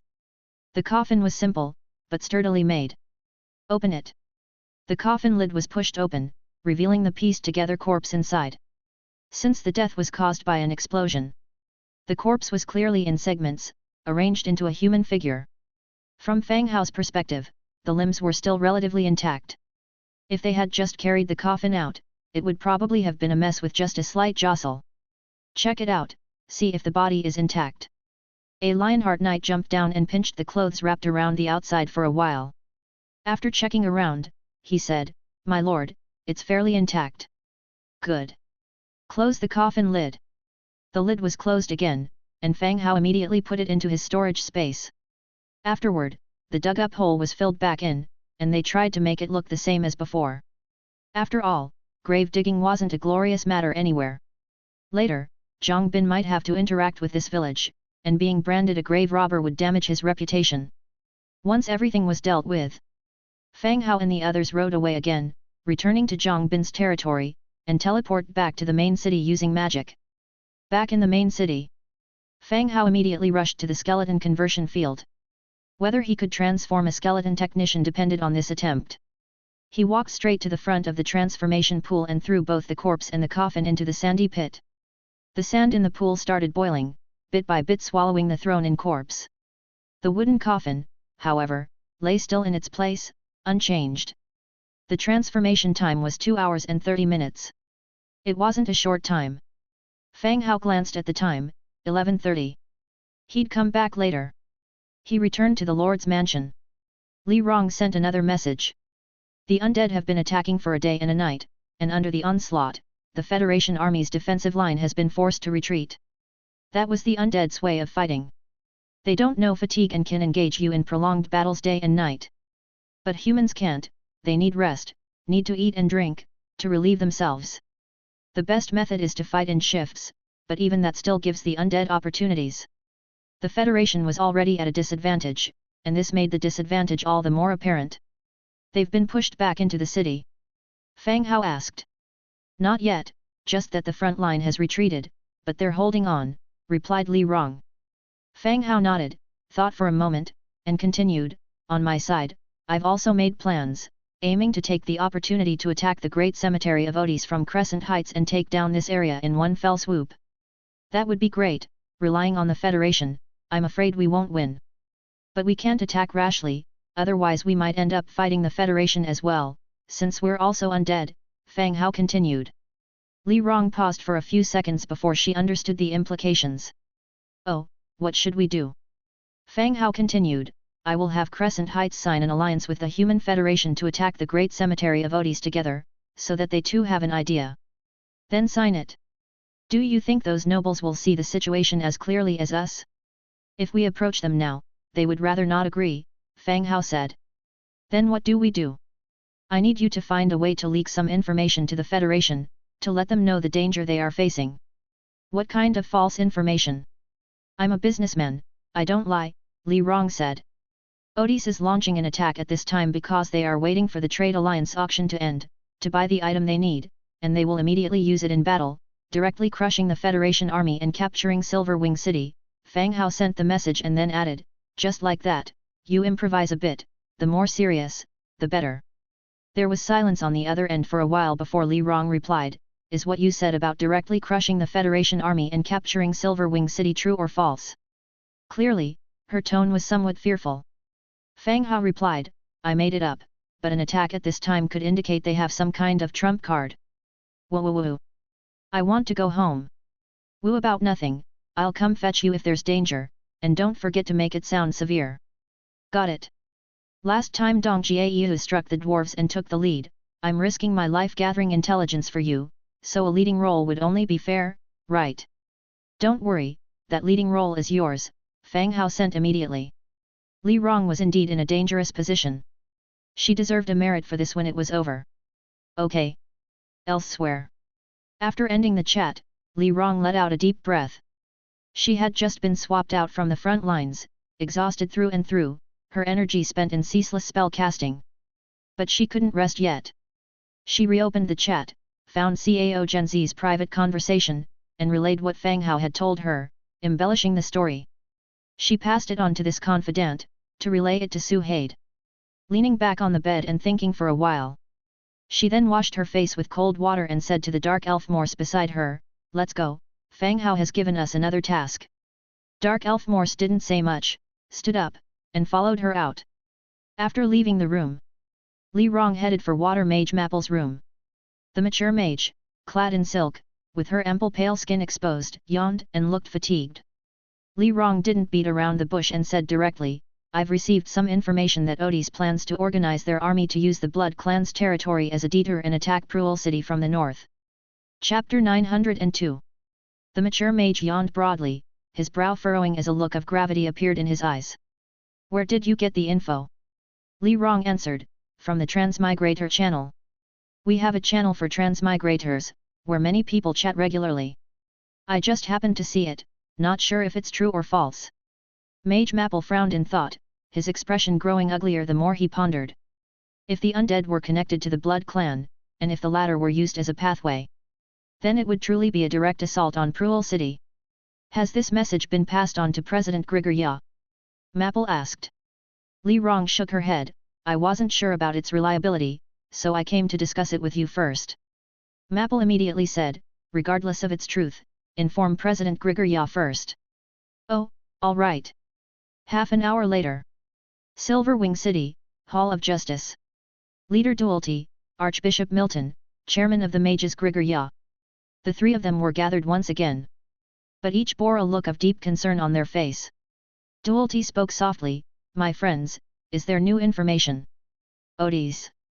Milton and Grigor Ya started to speak at the same time, both pausing in surprise. Grigor Ya motioned for Milton to speak first. Milton began, I've just received a message from Su Haid. New intelligence from Odis indicates that they recently attended the Trade Alliance's auction and are planning to launch a full-scale offensive to break through the Federation's defenses. This. The other two looked rather grim. Based on the timeline, Odis had indeed begun their offensive the day after the Trade Alliance's spring auction. It was very likely they were waiting for the auction to end. Now, it appeared that Odis had a backup plan, and without the help of allies, humanity seemed to be in a dangerous situation. Dualty continued, can we find out what was purchased? Since when does Odis qualify to participate in the Trade Alliance headquarters auction? Milton shook his head, no one knows what was purchased, but the intelligence is likely to be true. Dualty nodded. The intelligence passed down by Su Haid has mostly been confirmed and is highly credible. It has greatly helped humanity to make early preparations. Otherwise, Odis' forces might have already broken through the defenses. This time, even if the intelligence was vague, it still had high credibility. And they dared not disbelieve it. It seems we have to continue pulling troops from various cities to support the front lines, Dualty commented. Milton nodded in agreement. Dualty then turned his gaze to Grigor Ya, President Grigor Ya, what was it that you were about to say? Grigor Ya took a deep breath. We also have some intelligence that can't be confirmed as true or false. Let's hear it. Some transmigrators have discovered that Odis' forces may use Blood Clan's Crescent Heights as a pathway, commencing an assault from the other side of Pruel City and advancing southward. The room once again fell silent. Compared to Milton's information, Grigor Ya seemed more realistic and in line with the current state of the conflict. Just now they spoke of deploying more troops to support Santia Fort. If the undead launch an attack from Pruel City, even if they organize troops now, it would be difficult to support Pruel City and set up defenses in a short time. Both pieces of intelligence were harsh. And both struck at their vulnerabilities. Moreover, the two pieces of intelligence didn't conflict and could proceed simultaneously. For the Blood Clan, collaboration with the undead was always possible. If that occurred, the Human Federation would truly be in trouble. I will have someone investigate these two pieces of intelligence, Dualty said after a moment's thought. Immediately inform Pruel City to bolster their defenses and alert nearby cities to arrange troops for support. There's nothing else to do for now, Milton nodded in agreement. If both pieces of intelligence were true, even if they were informed now, there would be hardly any good countermeasures available to them. They could only hope that the implementation of the opponent's plans would be delayed, giving them some time to find solutions. The atmosphere in the hall was somewhat oppressive. The three leaders spoke in hushed tones, making various guesses and calculations, as well as planning countermeasures. The main city. After lunch, when all the necessary orders had been given, the time for transformation was almost up. Whether the technician could succeed and whether the aerial ship could be used in the upcoming assault on the Great Cemetery, all hinged on today. Standing in front of the transformation site. At that moment, a stolid-looking human skeleton was present. Shorter than average and somewhat hunched over.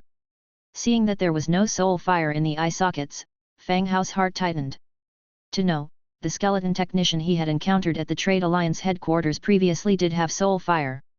Not only did it have research on constructing bodies, but it could also inspect machinery.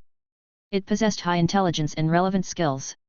Now, this skeleton standing still in place, indistinguishable from an ordinary undead skeleton, hardly seemed like the state a technician should be in. With a slightly anxious heart, Fang Hao walked over. Skeleton technician, Tier 4. Faction, Undead. Racial traits, Undead, Hollow skeleton, weakness to light. Skills, Repair technique. Innate abilities, Basic construct body repair, Basic construct body manipulation. Repair technique, possessing a certain knowledge of construct bodies, capable of examining and repairing damaged construct bodies. Note, skeleton troops transformed from corpses still retain their characteristics and attack methods from life. Tier 4. The skeleton technician seen last time was Tier 7. That's a difference of 3 tiers. It has one skill, repair technique. It's actually quite useful, being able to repair damaged construct bodies. Eventually, when construct bodies enter the battlefield, such technicians could also repair construct bodies. As for Fang Hao wanting to start the aerial ship, it was roughly suitable. The innate abilities included basic construct body manipulation. Without claiming it to be exquisite, moving forward and backward, turning, these actions it should be able to control, right? Come, follow me out, Fang Hao commanded. The skeleton technician, who had been standing still, followed Fang Hao. Together, they walked outside. Coming to the location where numerous aerial ships were docked, one could see some mates and daughters of the Earth Spirit, airing out betting on the aerial ships. Fang Hao chose an aerial ship in the distance that hadn't been utilized. Taking the skeleton with him, he directly boarded the ship. Standing on the deck, Fang Hao said, "Enter the cockpit, prepare to control." After a second of stunned silence on the spot, the skeleton technician turned and entered the cockpit, hands on the helm, eyes staring straight ahead. Fang Hao wanted to give the order to move forward but suddenly thought of the human technician who had died in an explosion. He climbed down from the aerial ship and released the DM doll to return to the deck, standing beside the skeleton technician. He directly said, "Control the aerial ship to ascend." Click click click. The skeleton technician operated swiftly. Whir. The whole aerial ship began to tremble violently, its internal mechanisms coming to life. Following that, the aerial ship began to rise upward with a special energy. As expected, it worked. Fang Hao continued to say, "Fly forward." Click click. The technician manipulated the controls again, and the aerial ship began to fly forward with a rapid speed and excellent performance. Turn left. Turn right. Circle around. Fang Hao issued a series of commands without pause, and the skeleton technician was able to control each one. The only minor disappointment was the need for someone to be nearby, giving commands. This technician without soul fire was unable to control it on its own. "All right, fly back now." The aerial ship turned around and flew back, docking at its original position.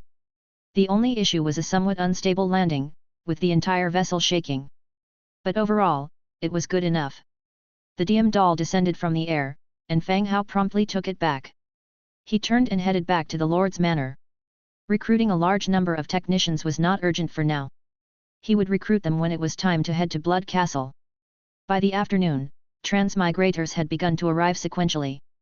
Fang Hao had Dimitrija give them some pre-battle training and also waited for transmigrators coming from further distances.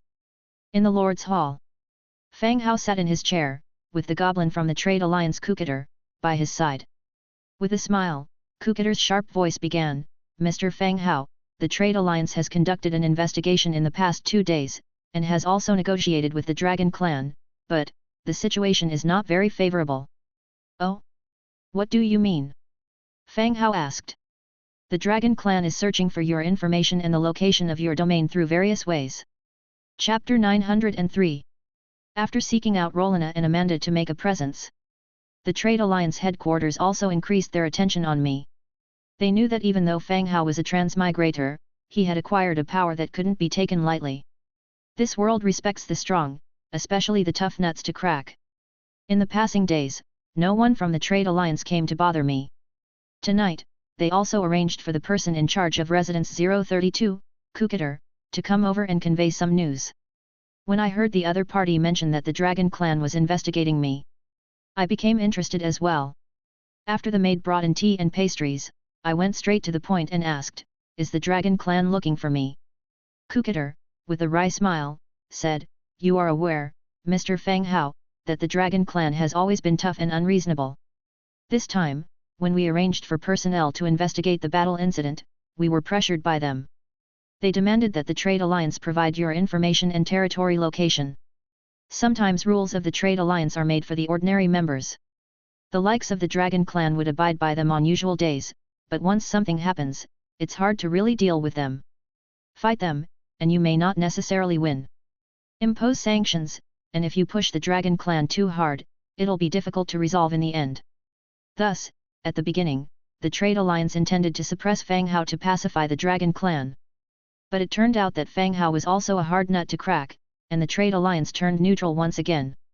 So how did the trade alliance deal with it? I continued to ask. If the trade alliance intended to leak information to the Dragon Clan, then I would have to set up defenses to withstand the Dragon Clan's attack now.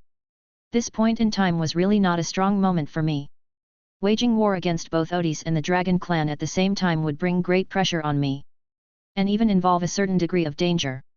As if seeing my concern, Kukater quickly said, "Rest assured, Mr. Fang Hao, the trade alliance is a neutral force. While we might provide mediation for our allies, we absolutely won't reveal members' intelligence and information due to external factors." Offering mediation. Last time, when Grey Iron City was attacked, the trade alliance stepped in to mediate. But back then, I didn't acknowledge it, so that matter was let go. I nodded. That's good. I'm not afraid of the Dragon Clan, but I also don't want to have a direct conflict with them at this time. I was clear about my strengths and weaknesses. My territory excelled in land combat, but facing a race strong in aerial combat, my advantage would be much less. Therefore, I needed to delay. Delay until the wishing well produced a large quantity of dragon crystals, and the number of bone dragons reached thousands, tens of thousands, countless thousands. Then, even if it's just a collision in the air, I could potentially wipe out the Dragon Clan. Kukater sighed gently. The Dragon Clan is vengeful. The trade alliance might not reveal anything, but it's possible that they could find out your situation through other channels. So it's best to negotiate peace with the Dragon Clan.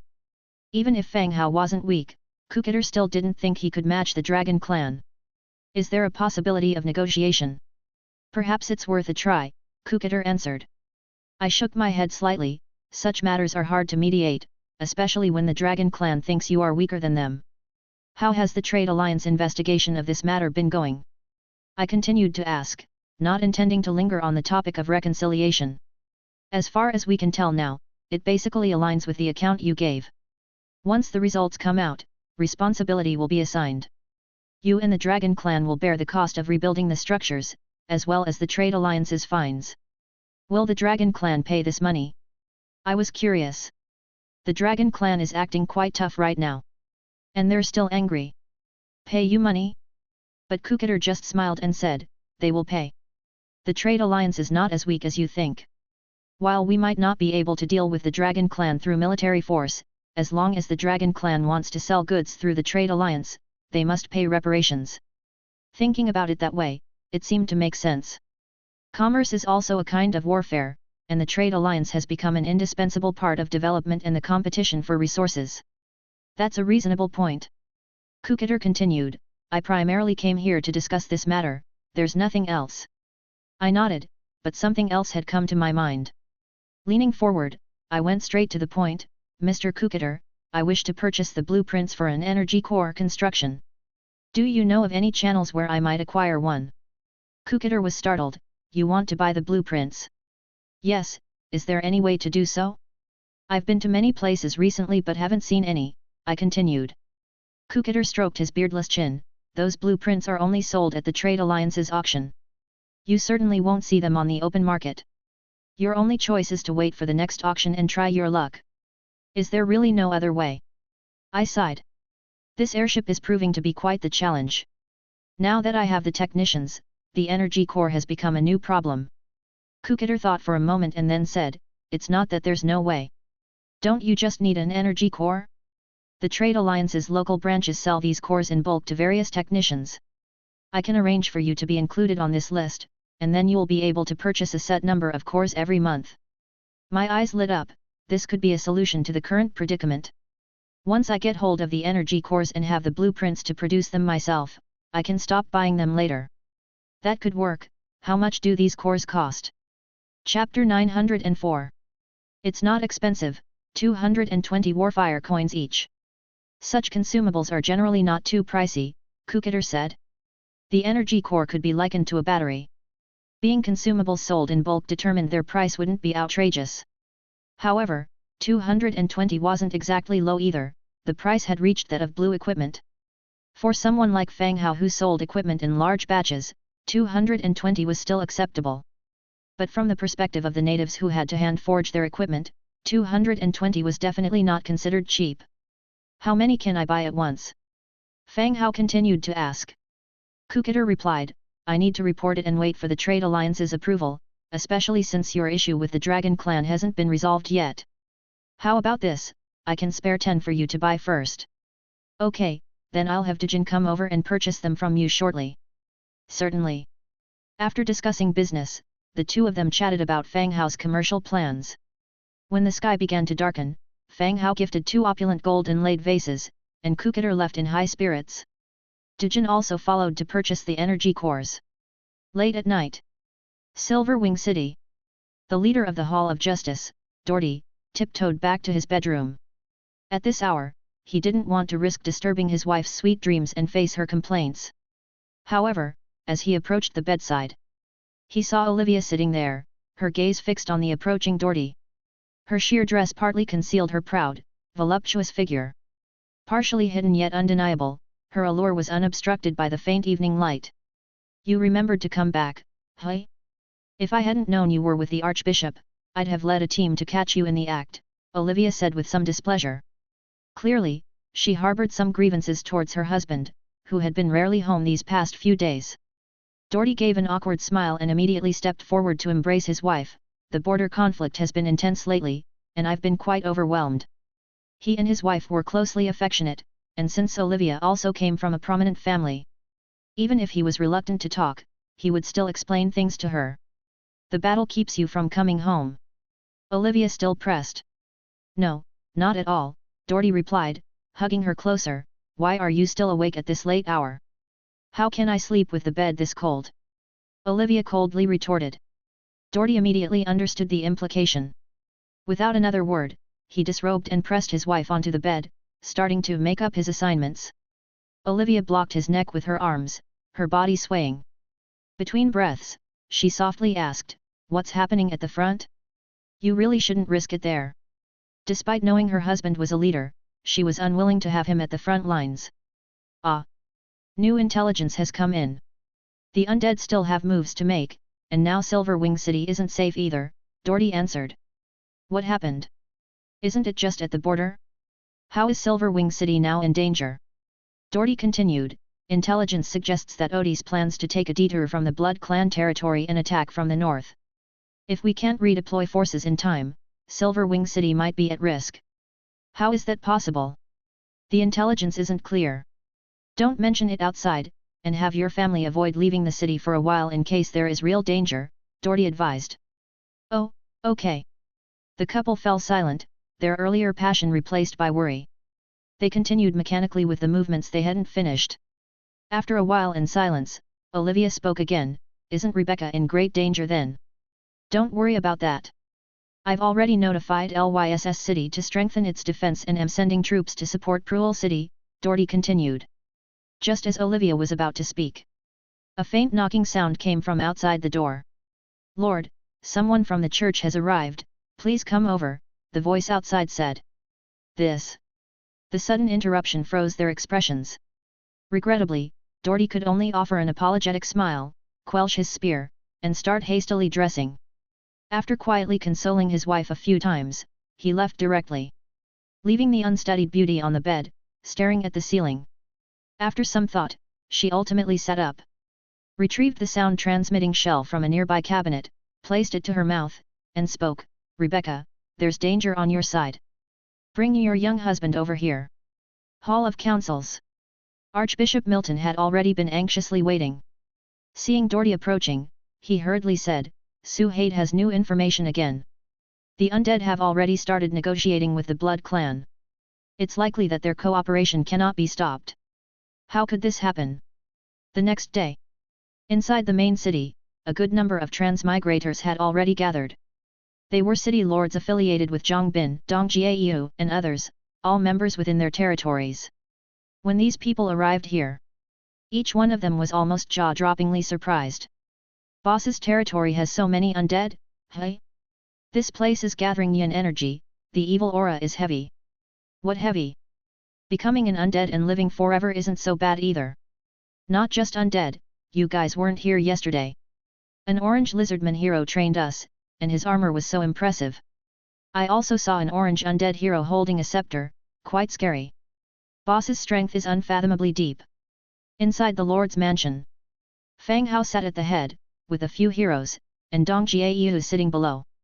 Originally, Dong Jiayu was not planned to be involved, and the idea was just to bring in some scattered transmigrators to cooperate in the battle. But Dong Jiayu took the initiative to come, and she also had the experience of previously attacking Grey Iron City. She is more familiar with commanding transmigrators. Fang Hao thought about it and agreed, thinking since she had nothing much on her side, it was good for her to join in. Seeing that everyone below was ready, Fang Hao began to explain the reason for calling everyone here this time. The ambition of Odis, as well as the high bone tax on humans. Plus the previous identity and wishes of Amanda. He explained it all very clearly. So, this time as Odis goes to war with the Human Federation, we will advance from north to south, directly entering the border of the Great Cemetery of Odis and start advancing towards the center. Detailed maps and plans have been prepared by Amanda. After we get there, everyone must cooperate with Amanda's arrangements to complete this battle. Yes, sir. Everyone responded solemnly. Fang Hao nodded and continued, Nelson, Aseti, Meatfist, Spencer, and Dong Jiayu, the rest of you will head to Crescent Heights together later. Yes. Fang Hao nodded and continued, Frederick, Dimitrija, and Angia, the three of you will stay behind in the main city. Yes, sir, the three of them responded. Frederick is a dwarf skeleton, an orange hero. He was the dwarf general in charge of defense at Grey Iron City at the time. His defense, coupled with Grey Iron City's Grey Iron Bastion, indeed held off the undead's army of millions. If it weren't for the back-end dwarf nobles who weren't effective and fled at the first sign of trouble, breaking through the city walls would have taken some effort. After dying in battle, Frederick was turned into a skeleton hero, specializing in positional defense. With the large-scale troop movements this time, Fang Hao transferred him over to defend the main city. After all, sometimes Fang Hao had places to go, and Dimitrija and Angia needed to accompany him, so the main city could not be left without a hero. After all, there was still the potential threat of the Dragon Clan. After giving his orders, with nothing left to add from the others, he directly said, "All right, that's the basic situation, let's prepare to depart." Yes. All rose to their feet and walked outside. Outside the city gates, as a group of heroes walked out, they still caused a sensation among the transmigrators. The number of orange heroes surpassed what they had seen during their conversations. Their splendor was almost blinding. Yet, this was only the beginning. From a distance, they saw bone dragons flying in like dark clouds covering the sun and airships in the sky. All of this made the transmigrators widen their eyes in disbelief at the spectacle before them. Damn! Bone dragons? What's going on? Nobody in the channel said the boss had these things. Incredible, what's up with this hot air balloon airship? This strong punk vibe, are we in a game or what? Dragons, now airships, this is simply unbelievable. Damn it, I just bought an ostrich steed a few days ago, and now there are so many dragons here with the boss, it's maddening. Chapter 905. This is just too exaggerated, how could there be tier 10 troops and orange heroes everywhere? Definitely cheating, definitely cheating. Cheating is good, if the big shot has a cheat, we're also safe. Yes, the world channel opened, especially since the top 10 are all those foreigners, having a cheat is good. What does this have to do with the world channel? We need to learn from history. Looking at the wyverns and aerial ships that appeared in front of them, the transmigrators murmured in low voices after their initial astonishment. Most of the transmigrators who were lucky were still in the phase of accumulating resources and stable development. Having a military force of 1,000, capable of repelling beasts, possessing 1 or 2 subordinate villages, and having enough food for the winter. That was already considered very good development. Being able to have 1 or 2 heroes, regardless of their tier or level, would get you praised to the skies in the channel. And those who could appear on the world leaderboard or establish an alliance had encountered special opportunities. In any place, they were considered top-tier bosses. But even the transmigrators within the territory, when they dared to think about Fang Hao's strength, their imaginations had not stretched to swarms of bone dragons and fleets of aerial ships. It was simply unbelievable. Cough cough. Everyone quiet. During the hubbub, a spirited woman, dressed in battle armor with a gun at her waist and carrying a long spear on her back, approached. Some people recognized her and greeted her. Others did not know her identity, but seeing her leave the city, they knew she was an important figure of the territory. When the scene quieted down, the woman spoke loudly, "My name is Dong Jiayu, we're all on the same side, and you should have heard about me." As soon as her words fell, the discussions below buzzed again. "That's Dong Jiayu, so young. The Valkyrie who took down Grey Iron City. Can't afford to provoke, definitely can't afford to provoke." Dong Jiayu continued, "This time, you will all be under my command. Come over here to register. You will be rewarded according to the registration information. Similarly, those who do not follow commands will also receive military punishment. I don't want to be too harsh, everyone has survived until now not easily, so don't lose your life over a trivial matter." This. The crowd was silent. "Isn't that harsh? Even mentioned losing your life." After a brief pause, Dong Jiayu continued, "Another important thing, from now until the mission ends, no one is allowed to divulge information about this side, including chatting and taking photos. If discovered, execution will be immediate." Upon hearing this, the crowd became even quieter. This woman, she really dares to kill. After a long silence, someone raised a hand and asked, "Boss, what is our mission this time?" That was what everyone was curious about. Upon arrival, they were led by a lizardman to the back of the city for collective training. Various commands and the meanings of some flag signals. They were all trained in these. And today, with bone dragons and aerial ships, they privately discussed the possibility of going to war, but still were somewhat uncertain.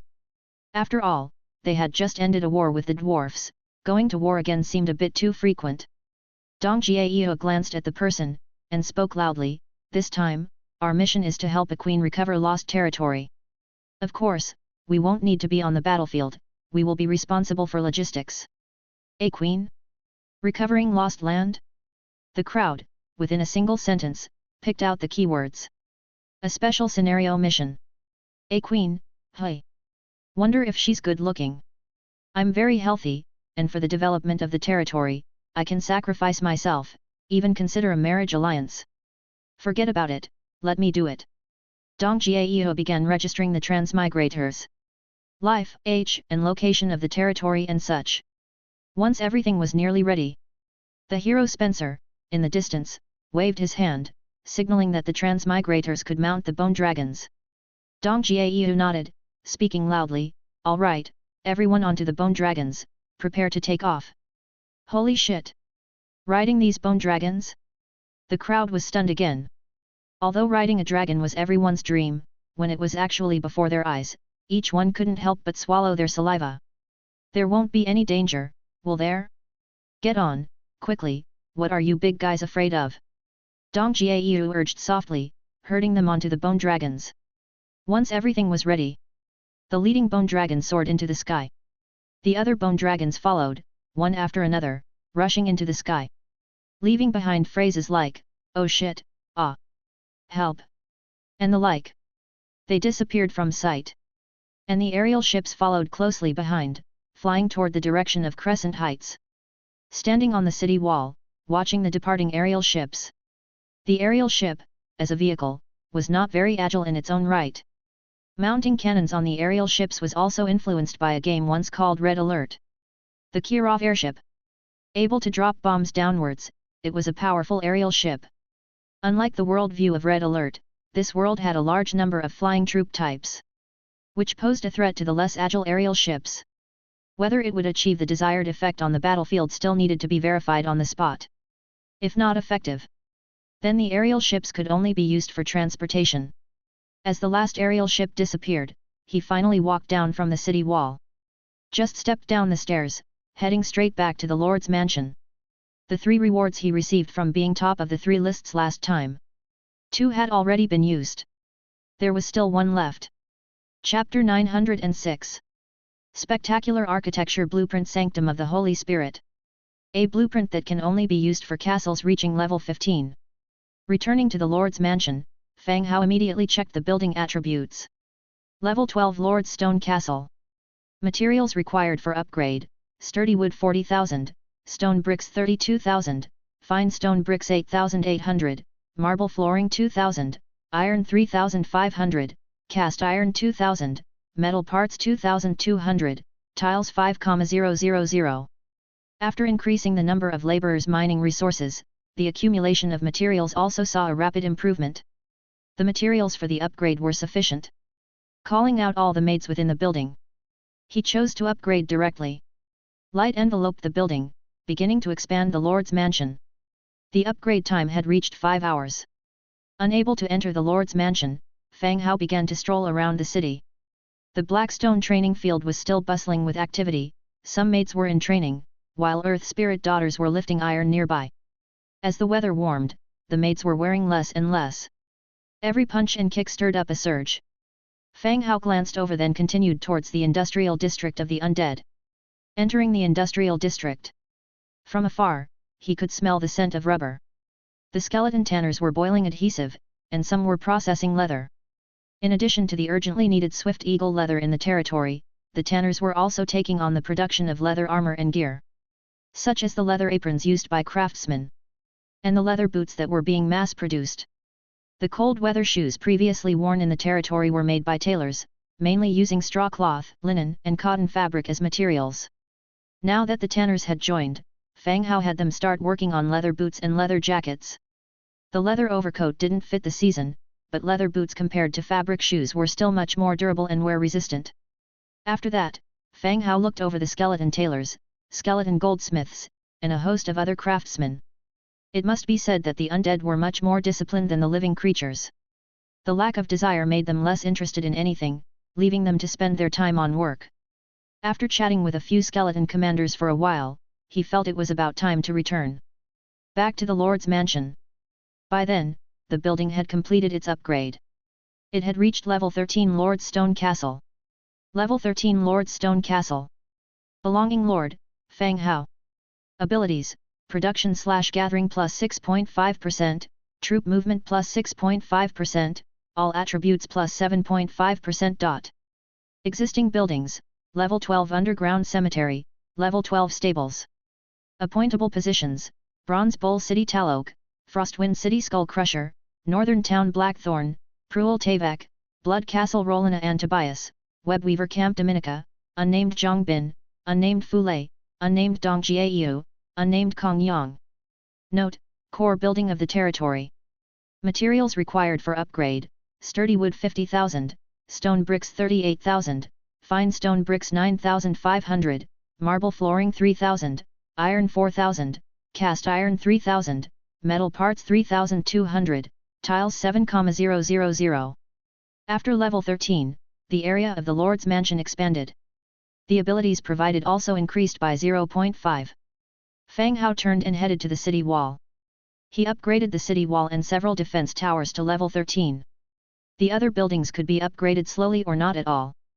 But the defensive buildings inside the territory must be upgraded, otherwise, in case of unexpected events, it would be too late to upgrade them on short notice. After lunch, Fang Hao opened the Book of Lords and peeked at the World Channel. However, the messages were still flying by rapidly. He filtered out some advertisements for item trading. He exchanged for some crop seeds and a one-handed sword blueprint. Seagull wing sword, blue cast iron 8, white steel ingot 5, thick leather 2. Description: a one-handed sword used by the Seagull tribe. Its unique shape and exclusive forging technique have made this sword well known. The blue one-handed sword was just right to replace the green-black iron knight sword. Setting a fixed price for the blueprint in the buying channel prevented crazed pricing upon seeing Fang Hao's name. He catalogued the blueprint, and the seeds were handed over to Zhang Bin, who was to arrange for their planting. He proceeded to the weapons warehouse. He opened the Book of Lords and began crafting. 100-fold amplification triggered, obtained 10,100 seagull wing swords. Light flickered. Over 10,000 gleaming one-handed swords fell from the sky, clattering as they covered the ground.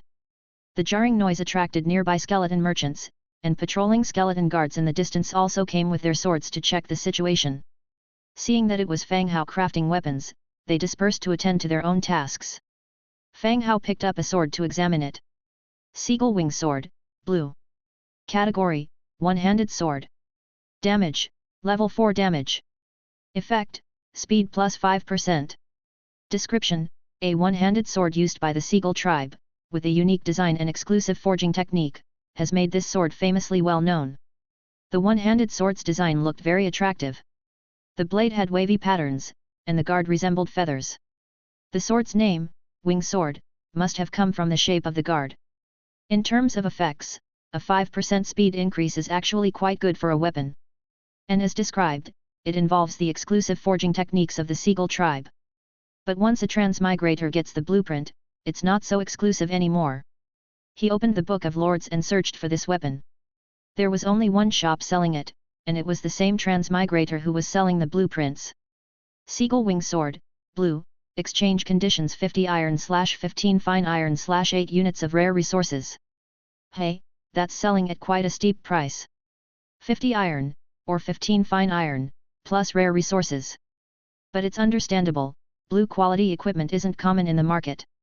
And being the only wing sword available, it makes sense it's priced higher. After some thought, Fang Hao decided to list the wing sword for sale. The price was the same as the competitors. He wasn't selling for low prices because he didn't want blue equipment to become too common. With the world channel opened, you never know when you'll start a war with another transmigrator, and selling blue quality equipment in large quantities at low prices. It would only cause market chaos and enable competitors to grow too quickly. A high price meant the other side could buy, but at best they'd purchase 100 or so, which was the best case scenario. Listing successful. The Seagull Wing Sword has been sold, received plus 50 iron ingots. The Seagull Wing Sword has been sold, received plus 8 rare materials. The Hardwood Cavalry Bow has been sold, received plus 10 iron ingots. The Seagull Wing Sword has been sold, received plus 15 fine iron. The equipment had just been listed and was quickly being sold off. A big reason for this was the prestige of being the world's first. Even though that transmigrator had listed the weapon for sale much earlier, nobody knew about his shop. On his end, selling weapons and equipment in large quantities over a sustained period meant that many people would come to purchase from him. Watching the wing swords sell quickly, Fang Hao made another 100,000 units. Besides those he listed, he also gave the patrolling soldiers of the territory new weapons to use. The replaced weapons were also sold off at a guaranteed low price. After working busily for a while, Fang Hao, satisfied, decided to head back. As he walked out of the warehouse area, he encountered Dijin coming toward him. "Good afternoon, my lord." "The lizardman Anastasia requests passage through the teleportation array," Dijin immediately said. "Because of the Dragon Clan. The teleportation array was shut down and needed Fang Hao's approval for anyone to pass through." Hearing the name, Fang Hao remembered her identity. The Lizardman Queen, crown feather of the ancient Saint Anastasia. A dark gold level 9 hero. Before, the two did talk about future cooperation, but that didn't mean she would come in person, right? Was she not afraid that Fang Hao would have some plot and just keep her here? Similarly, Fang Hao was also hesitant, although he guessed she had no ill intentions. His heroes were being massively redeployed, and with the opponent's high rank, he feared danger. After thinking for a moment, he said to Angia standing by, "Have all the Nisbets in the city go on alert around the Lord's castle." "Oh, all right." Angia agreed and quickly left. With the passing of one winter, 101 Nisbets had also advanced to heroes. They were also a critical defense force for the main city. Since they had the powerful skill-stripping trait, the trait of any race would be ineffective in front of the Nisbets. They could play a very strong role in the security of the territory. After Angia left quickly, Fang Hao looked at Dijin again and said, "In 10 minutes, allow 3 people through the teleportation array, take them to the Lord's castle." "Yes, my lord," Dijin left in haste. Fang Hao also headed toward the Lord's castle. Chapter 907. The teleportation array shone with dazzling brilliance. The next second, 3 lizardmen walked out from the screen of light. The one in the lead was dressed in gorgeous attire and behaved with grace. It was the Lizard Queen, crown feather of the ancient Saint Anastasia. By the queen's side, 2 other lizardmen followed, one donned in a loose, flowing priestly robe, the other clad in dark red armor and a long sword hanging from his waist. Upon their arrival, their eyes were filled with curiosity as they surveyed their surroundings. A row of warehouses, busy skeleton merchants. It was as though they'd entered a large gathering place. It seemed, business here was indeed booming. "Honored guests, the Lord awaits in the Great Hall, please follow me," Dijin said respectfully, bowing slightly. It wasn't until they heard the voice did the trio notice the skeleton waiting off to the side. The Lizard Queen nodded. Dijin then led the 3 of them past layers of buildings, making their way to the Lord's Great Hall. Along the way, the Lizard Queen's eyes were dazzled by the sights. She had never imagined that she would see such a mix of architectural styles in one city. The architecture of the undead, the totems of the orcs, the fountains of the dwarves all were erected within one city, truly unique. By the roadside, women with rabbit ears stepped on the 5-meter-tall skulls of giant skeletons to replace the glass covers of street lamps. Bouncy deermen were digging holes to plant flower seeds in front of undead structures. This contradictory yet harmonious scene, even knowing that transmigrators brought many differences, was still somewhat surprising. When they arrived in front of the Lord's mansion, seeing the tall Nisbet guards around, the trio's gaze narrowed slightly. What a grand setup! All the guards are heroes. Even the leaders of great powers would not assign over 100 heroes to act as guards, would they? The surprises came one after another. Such a visit could almost overturn their notions. The 3 esteemed guests, please come inside. The Lord awaits within. Dijin, noticing the trio halt at the entrance, spoke softly once more. Only then did the 3 continue ahead, following into the building. As they entered the great hall, Dijin bowed and said, "My lord, the guests have arrived." Fang Hao immediately revealed a smile and descended from his throne. "Your Majesty the Queen, my apologies for not meeting you at a greater distance." At the same time, Fang Hao also took notice of the 2 other lizardmen accompanying the Queen. All of them were heroes. Ancient Saint Priest Tiktata, Tier 3 Purple Hero. Crimson General Liatazan, Tier 4 Orange Hero. The Ancient Saint Priest was draped in a large, thick white robe with blue patterns at the collar and hem, and the symbol of the Ancient Saint embroidered on the chest. The entire person, with only their face and tail exposed, had skin of the same blue color as Dimitrija. The Crimson General, on the other hand, shared the same red skin as the Queen. He was tall and imposing, wearing red armor, with a long sword at his waist. With cold, slit pupils, he stood there, exuding a sense of oppression. Mr. Fang Hao, the Queen also revealed a smile, but the smile of a lizardman, showing off quite a few teeth, gave off a somewhat dangerous aura. "Please have a seat," Fang Hao gestured for everyone to sit and talk. The maids brought in drinks and pastries. Once everyone was seated, Fang Hao continued, "How does the Queen find the time to visit us?" The Lizard Queen picked up the tea and took a sip without hesitation, not worried that Fang Hao might have poisoned it. After setting down the tea cup, she spoke softly, "It is quite common to visit an ally." Indeed, Fang Hao smiled. Yet in his mind, he thought that it had only been a few days since their last separation at the Trade Alliance headquarters. Allies should not be moving around so quickly. Especially not for such a high-level meeting between leaders. The Lizard Queen continued, "How is it? Has the Dragon Clan caused you any trouble?" Fang Hao was startled and suddenly became vigilant. She surely wasn't here to scout the location of his domain for the Dragon Clan. But upon further thought, that didn't seem right either. She didn't need to put herself at risk by coming over personally. And considering that she helped Fang Hao purchase items, it seemed that the lizardmen weren't particularly close with the Dragon Clan, even supportive of him. "Not at all, things can't go wrong that quickly," Fang Hao said softly. The Queen nodded, "If there's any danger, as allies, we will offer you some help." "I truly appreciate that, Your Majesty," Fang Hao replied. As it should be, the Queen nodded and went on, "This time, I've come intending to purchase some weapons and equipment from you. I remember you said you would give a discount, mind you. The 1,000 weapons they had agreed on last time had already been handed over to the other party by Dijin. Their stores had also made contact. And now she was here to purchase equipment from his place. Of course. Fang Hao nodded and then turned to a maid, "Go call Dijin." Soon after, Dijin entered, bowed, and sat down at the side. Fang Hao continued to inquire, "This time, how many pieces of equipment does the Holy Nation plan to order, and what are the specifications and types required?" The Queen turned to the lizardman in red armor behind her.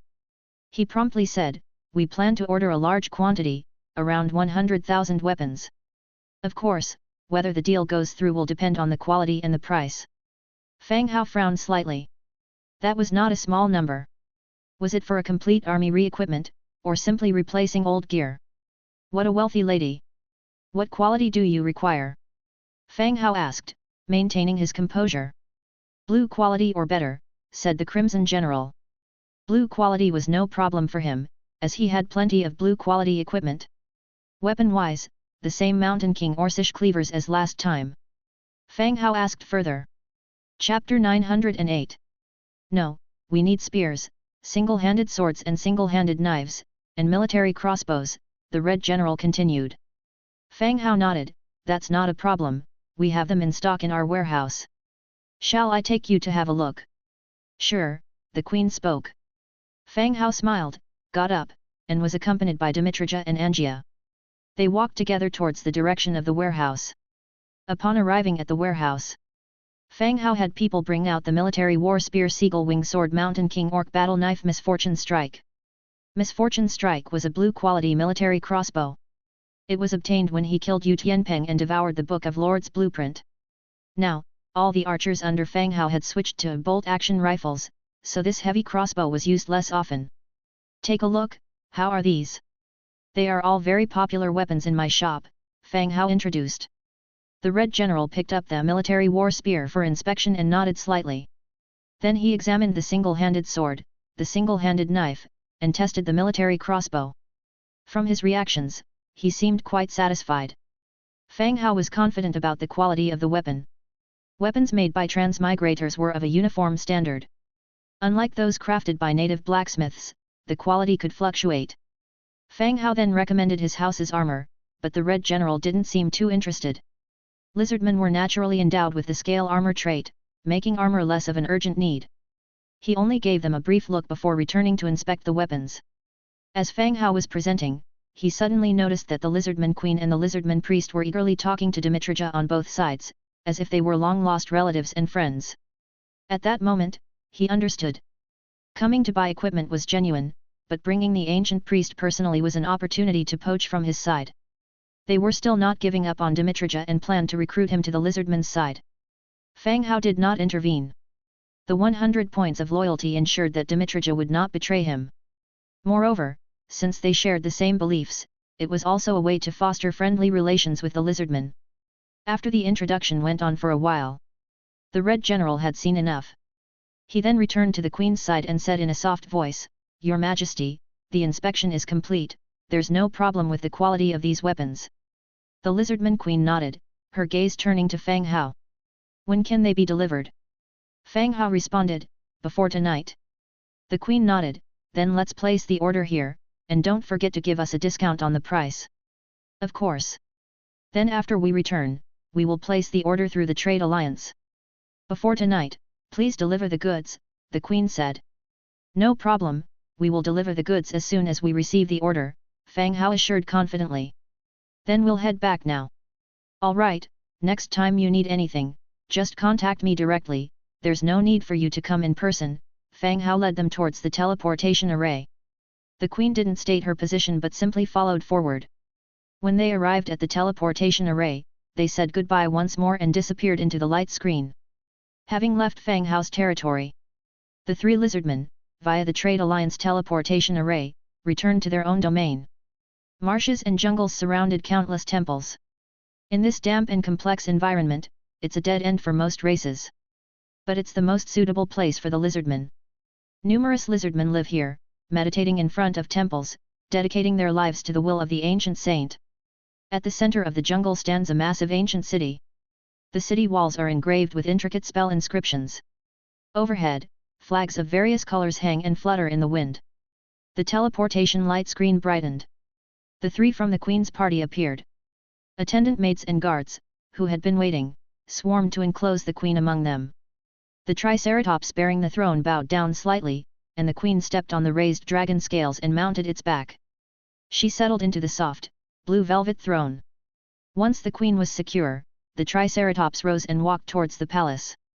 "Tiktata, how do you feel?" the Queen on the dragon's back asked softly.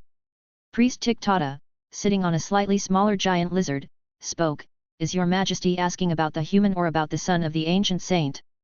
"Start with Fang Hao. He seems a bit different since the last time I saw him," the Queen leaned on the chair back and inquired casually. 100 or more heroes served as guards. How afraid of death must one be to use a hero in such a place? Even her palace guards are just 9th tier divine guard. It's simply unreasonable. Tiktata, after contemplating his choice of words, quietly said, he is the most powerful transmigrator I have ever seen, stronger than any other transmigrator I have come into contact with, and even terrifyingly so.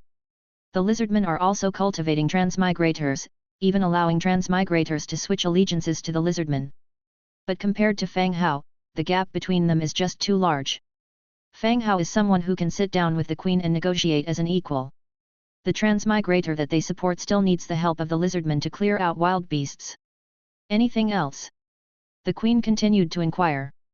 Tiktata continued, given the size of his city, what we have seen is definitely not the full extent of his strength. Oh? How can you tell? I've seen the Undead Museum and the spectacular architecture, all of which indicate that we have not seen everything. The queen nodded. Last time, she saw another human hero following Fang Hao, not the white-haired little girl with beast ears that they saw today. Do you think he qualifies to become an ally of the Holy Dynasty? Tiktata pondered for a moment and finally nodded, I believe so. The ally they were talking about isn't just the verbal ally mentioned to Fang Hao. It is a signed strategic alliance contract. Once signed, neither party can easily break the contract, and they must not attack each other without approval. If one party encounters danger, the other must provide support. For transmigrators, signing also means sharing the locations of allied territories in the Book of Lords. Your Majesty, are you planning to sign this soon? Tiktata asked again. The queen shook her head, no, he has provoked the Dragon Clan. Let's wait until this matter is over, and if he survives, then we can discuss it. She did not want to get involved with the Dragon Clan herself. Tiktata nodded. The queen continued, and what about the son of that ancient saint?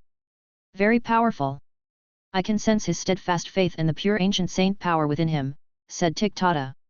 Then we'll count him as one, the queen said casually. Yes, my queen. The time for pilgrimage was almost upon them.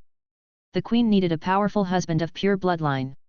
On the altar of the ancient saints, to complete the mating ritual, pleasing the ancient saints and conceiving powerful offspring. There had already been 3 candidates, all powerful heroes within the tribe. This time, one more had been added to the list. Not long after the lizardmen left, Dujin received an order from the lizardmen. 50,000 military war spears, 20,000 seagull wing swords, 10,000 king orc battle blades, 20,000 misfortune strikes. Dujin immediately discussed it with Fang Hao. The final pricing was set as 160 warfire coins for each military war spear, 180 warfire coins for a seagull wing sword, 180 warfire coins for a king orc battle blade, 200 for misfortune strike, and they were sold at this price. Basically reducing the price by 20 to 40 for each item, which was already a very substantial discount. Once the other party agreed to the prices as well, Fang Hao began the mass production of these weapons in his warehouse. Amidst the clattering sound, they rained down from the sky. To the side, swarms of skeletons began to organize them. About 2 hours later, the skeleton merchant set off with the weapons and equipment to deliver them to the territory of the lizardmen. Night fell. Silver Wing City. Hall of Justice, Main Hall. Gathered were Doherty, Milton, and a host of council members who had rushed over from nearby cities. As the situation on the battlefield worsened, Suhaid kept sending new intelligence reports. When council members heard that Odie still had a hidden move that could even threaten Silver Wing City, everyone started to become anxious. One by one, their faces turned grim as their hearts hung in suspense. The council members began to express their opinions. But from beginning to end, it was the same few suggestions, without any significant breakthrough. With no progress, the power brokers began considering their escape routes. If the Federation really couldn't hold back the undead, they pondered how to flee or which power to seek refuge with. At least, they couldn't afford to go down with the Federation. Seeing no progress and the night growing deep, Doherty sighed slightly and said, "We need equipment, strategy, allies. After you return, any council member who can come up with a solution will receive priority support from the council, and City Lord Council members will be nominated to enter the upper house." Chapter 909. Nomination to the upper house? The decision, once announced, instantaneously sent the entire place into an uproar. The arrangement of upper and lower members has persisted in the Federation of 100 cities for a century. Over time, the upper house's powers increasingly grew while the lower house gradually became an implementing body. Major decisions were made by the upper house before being communicated to the lower house. And now, Doherty proclaimed that anyone who could resolve the current Federation dilemma, or propose a solution, could be nominated by the upper house. The implication was clear, it allowed such a person to become a member of the upper house. This was an aspiration for every city lord member, a difference akin to a commoner becoming a noble. After a brief discussion, everyone slowly calmed down.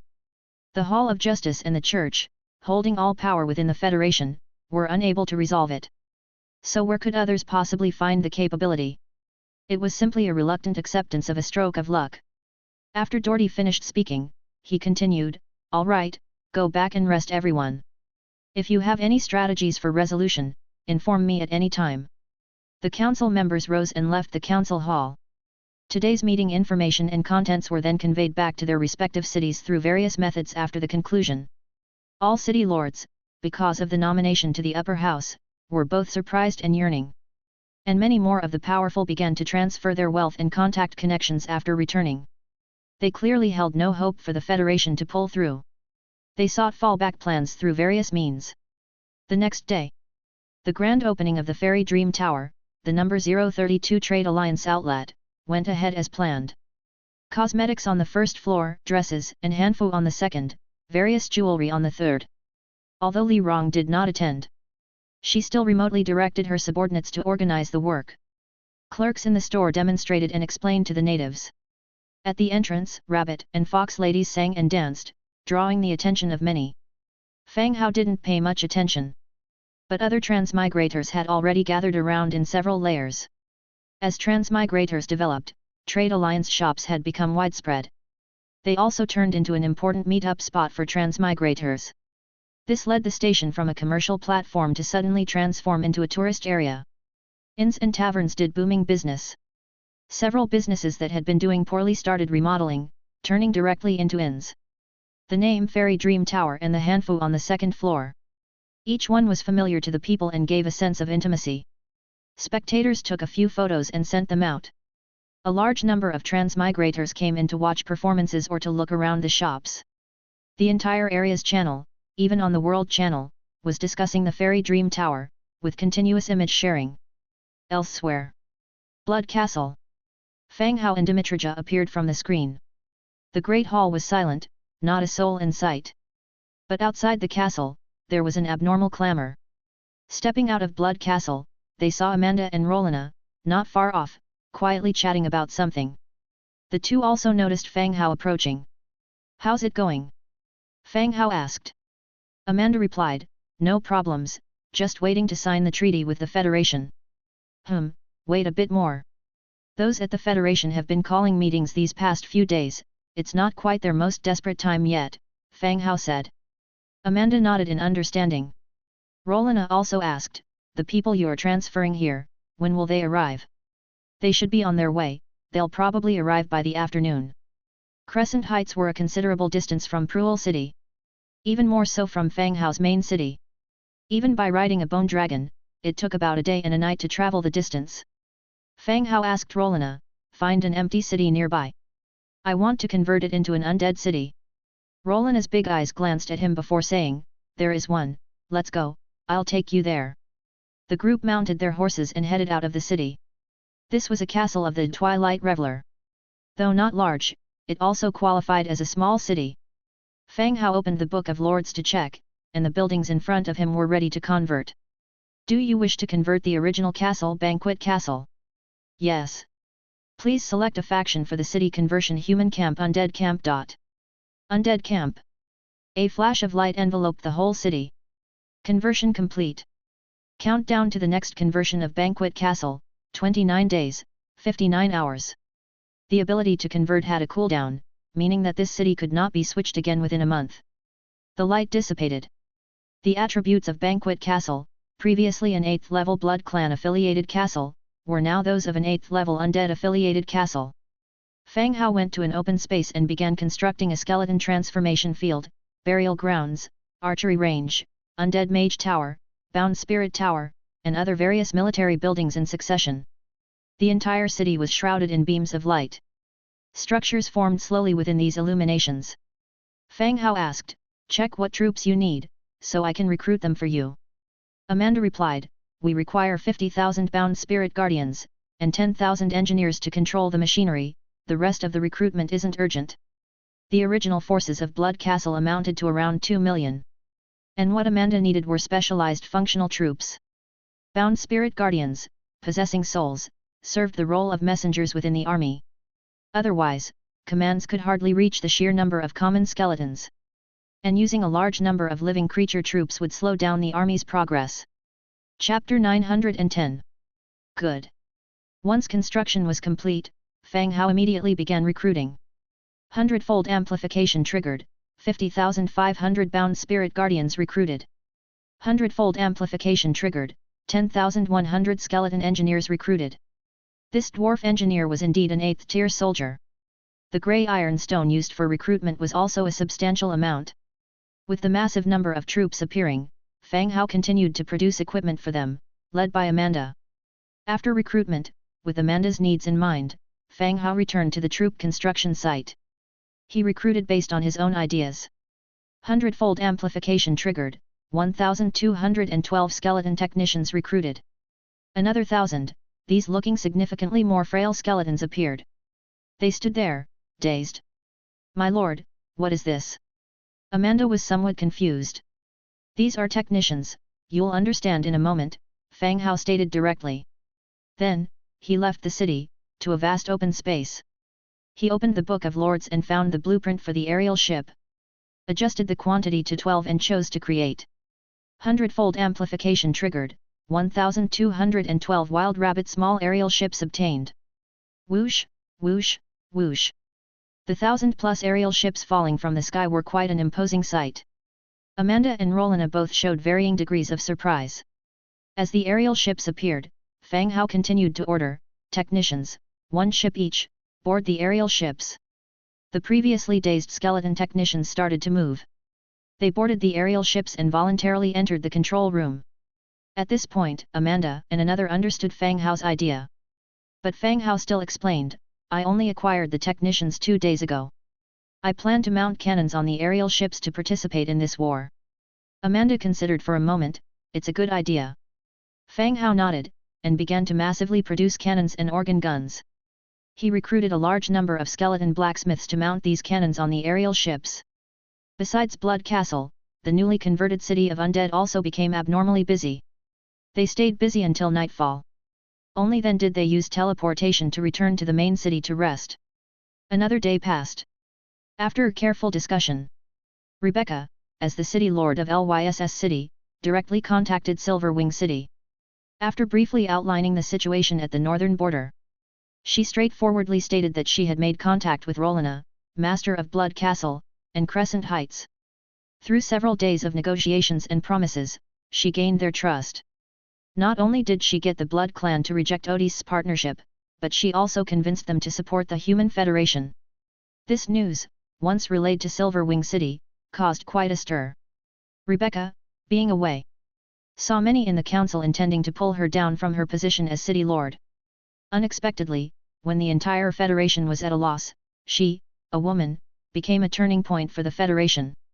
After discussions in the upper Senate and voting by representatives of various parties, the council decided that the next day Doherty would personally go to Lyss City to discuss the details with the leader of the Blood Clan. If there were no issues, they would sign the alliance agreement directly, thus relieving the pressure on humans. The next day, Doherty of the Hall of Justice and Rolina of Blood Castle met in a hall arranged in Lyss City for a friendly meeting. Rolina took the initiative, starting by pointing out the Federation's disadvantages. Her aggressive demeanor was as if the Federation owed her a great sum of money. Additionally, she proposed her own plans and conditions. The Blood Clan army would begin their offensive against the Odys army from the north, alleviating the pressure on humans. The conditions were that after occupying the great cemetery of Odys, the land and spoils of war would belong entirely to Blood Castle. The Human Federation would have no rights, even to the disposal of the bodies. Furthermore, humans would need to compensate Blood Castle with 30 million warfire coins and funds or supplies over the next 5 years, to make up for the losses incurred from this battle. Rolina, especially assertive with men, spoke with staggering dominance. Having rehearsed everything in advance, her ideas were clear and forceful. Doherty, also a leader, tried bargaining several times, only to be silenced by Rolina's strong retorts. He even felt that the blood clan before him harbored a hatred for the human federation even greater than Odis. The final statement was, if you can't do it, I'll talk to Odis. He will definitely be willing to cooperate with me. What more was there to say? With the human federation at a disadvantage everywhere, Doherty had no choice but to nod agreement. The two parties signed the alliance treaty in the agreement document. And so, Blood Castle would deploy troops against Odis in the coming days, easing the Federation's burden. Afterwards, Doherty left without even the mood for a banquet, hurrying back to Silverwing City. Rowena, in high spirits, went to meet with a few others to describe the just concluded negotiations. Everyone started to prepare for the next steps according to the plan. The next day, at the border of Blood Castle, countless skeletons spread far into the distance. Bone dragons tossed their heads and whipped their tails, while aerial ships hovered in the sky on standby. All heroes and leaders emerged from the conference room. They strode towards their respective teams. As the commander of this operation, Amanda walked to the central military district and boarded a gigantic golden chariot. Forward! Amanda spoke softly. The chariot, resembling a miniature golden pyramid with a golden throne at the top, was drawn by 12 bone horses moving slowly forward. As Amanda issued the command, banners were raised, and war drums sounded. The army began to step forward, moving ahead. Bone dragons soared into the sky, circling above. Aerial ships ascended into the sky, flying above the troops. Chapter 911. The rear of the army. The transmigrators, silently following from behind, swallowed their saliva. Even though these past few days had made them familiar with this scene. Yet when the ground beneath their feet began trembling with the march, and the sky was obscured by bone dragons and hot air balloons blocking the sun, there was still an indescribable shock. Too terrifying. Which power could possibly withstand such an army? Everyone, snap to it, don't lose your souls. Once the battle starts, pay attention to safety and put on your armor and helmets, Dong Jiaiyue shouted loudly. The transmigrators began checking their equipment. Then moved forward with the great army. War is not a game, wandering off could mean dying in some corner, your body never to be found. The great cemetery of Odis, border fortress. The ground trembled, causing the tower bell to sway because of the vibration. It was as if a colossal creature was gradually approaching.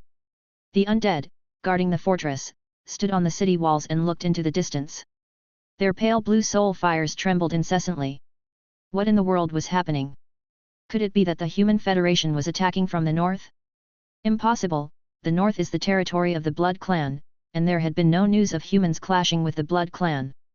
Could it be an earthquake? As the ground trembling grew more intense, from afar, rows of skeletons appeared, filling the entire horizon. Undead? From our own side? That's not right, even the entire great cemetery didn't have this many undead. Close the gates, enemies approaching, prepare for battle. The undead shouted loudly. Just then, the sky suddenly darkened, as countless bone dragons clad in silvery white armor dived from above. Roar! Dark beams of energy swept through the city. Both the sentient undead and the stationary ordinary skeletons were reduced to ash under the black beams. Hundreds of bone dragons circled around the fortress, periodically spewing black breath, killing any undead that occasionally made a break for it. The army arrived. Blood hunters flew into the empty fortress to open the gates. Commander, the fortress ahead has been taken down, not a single one left, blood hunters flew back and reported. Amanda nodded. Notify the others, enter the border, kill all who defend the fortress, do not harm civilians in human towns. As you command. The army passed through the fortress without any obstacles, officially entering the great cemetery of Odis domain. Leaving only the transmigrators, amazed at the speed of the conquest, meanwhile commanding the skeletons to clear the battlefield. The headquarters of the Trade Alliance. Succubus Lounge. A provocatively dressed, curvaceous succubus threw a seductive glance at the several people present. Seeing no one responded, she sashayed out of the private room. In the middle of the room, a round wooden table stood. On either side of the table, two groups were seated. To the left, a silver-haired girl, and the world's second transmigrator, Aragon. To the right, were two grey dwarves, and weighty. Once the succubus exited and closed the door behind her, the grey dwarf took the lead. I assure you, we have no relations with those people. The typically quick-tempered and hard-bargaining grey dwarves, in the presence of the dragon clan. Behaved as politely as a wrongfully accused child, hastily speaking up to prove their innocence before the other could say anything. The silver-haired dragon girl smiled and said, "Don't rush, let's ascertain the connection first." Then, she glanced at Aragon beside her. Aragon nodded, looking across the table at Wadey, and spoke up, "Wadey, it appears you know that Asian transmigrator." Smack! Before Wadey could speak, the grey dwarf slapped the back of Wadey's head. He said angrily, "What do you know? Spill everything, don't get us into trouble." Wadey's head buzzed from the slap. He knew that the dragon clan had brought the grey dwarfs and him here for this matter. Shaking his head, he quickly responded, "I don't know him, I just recognized him as a transmigrator at the auction house and made his acquaintance for a bit." Chapter 912. Actually, this kind of thing is quite common. Transmigrators occasionally meet by chance and it's easy for them to gather and greet each other, comparing their developments. After all, in the hearts of most transmigrators, they still see this world as more akin to a game. Wadey got to know Aragon and Fulay in this manner. Only, his intention was to network, not expecting that both people he met were formidable ones who went straight to fighting. And they fought so fiercely that a stone castle was directly turned into ruins. There was even a trend that it could escalate into a power struggle. But he couldn't manage these affairs. When gods battle, mortals suffer. Explain poorly, and the dragon clan might vent their anger on him. Explain well, and if he truly provides whatever useful information, that Fulay is also not easy to provoke. Even if both sides are properly dealt with. But the grey dwarves who were scared out of their wits would definitely take their anger out on him once they return. He couldn't avoid a beating.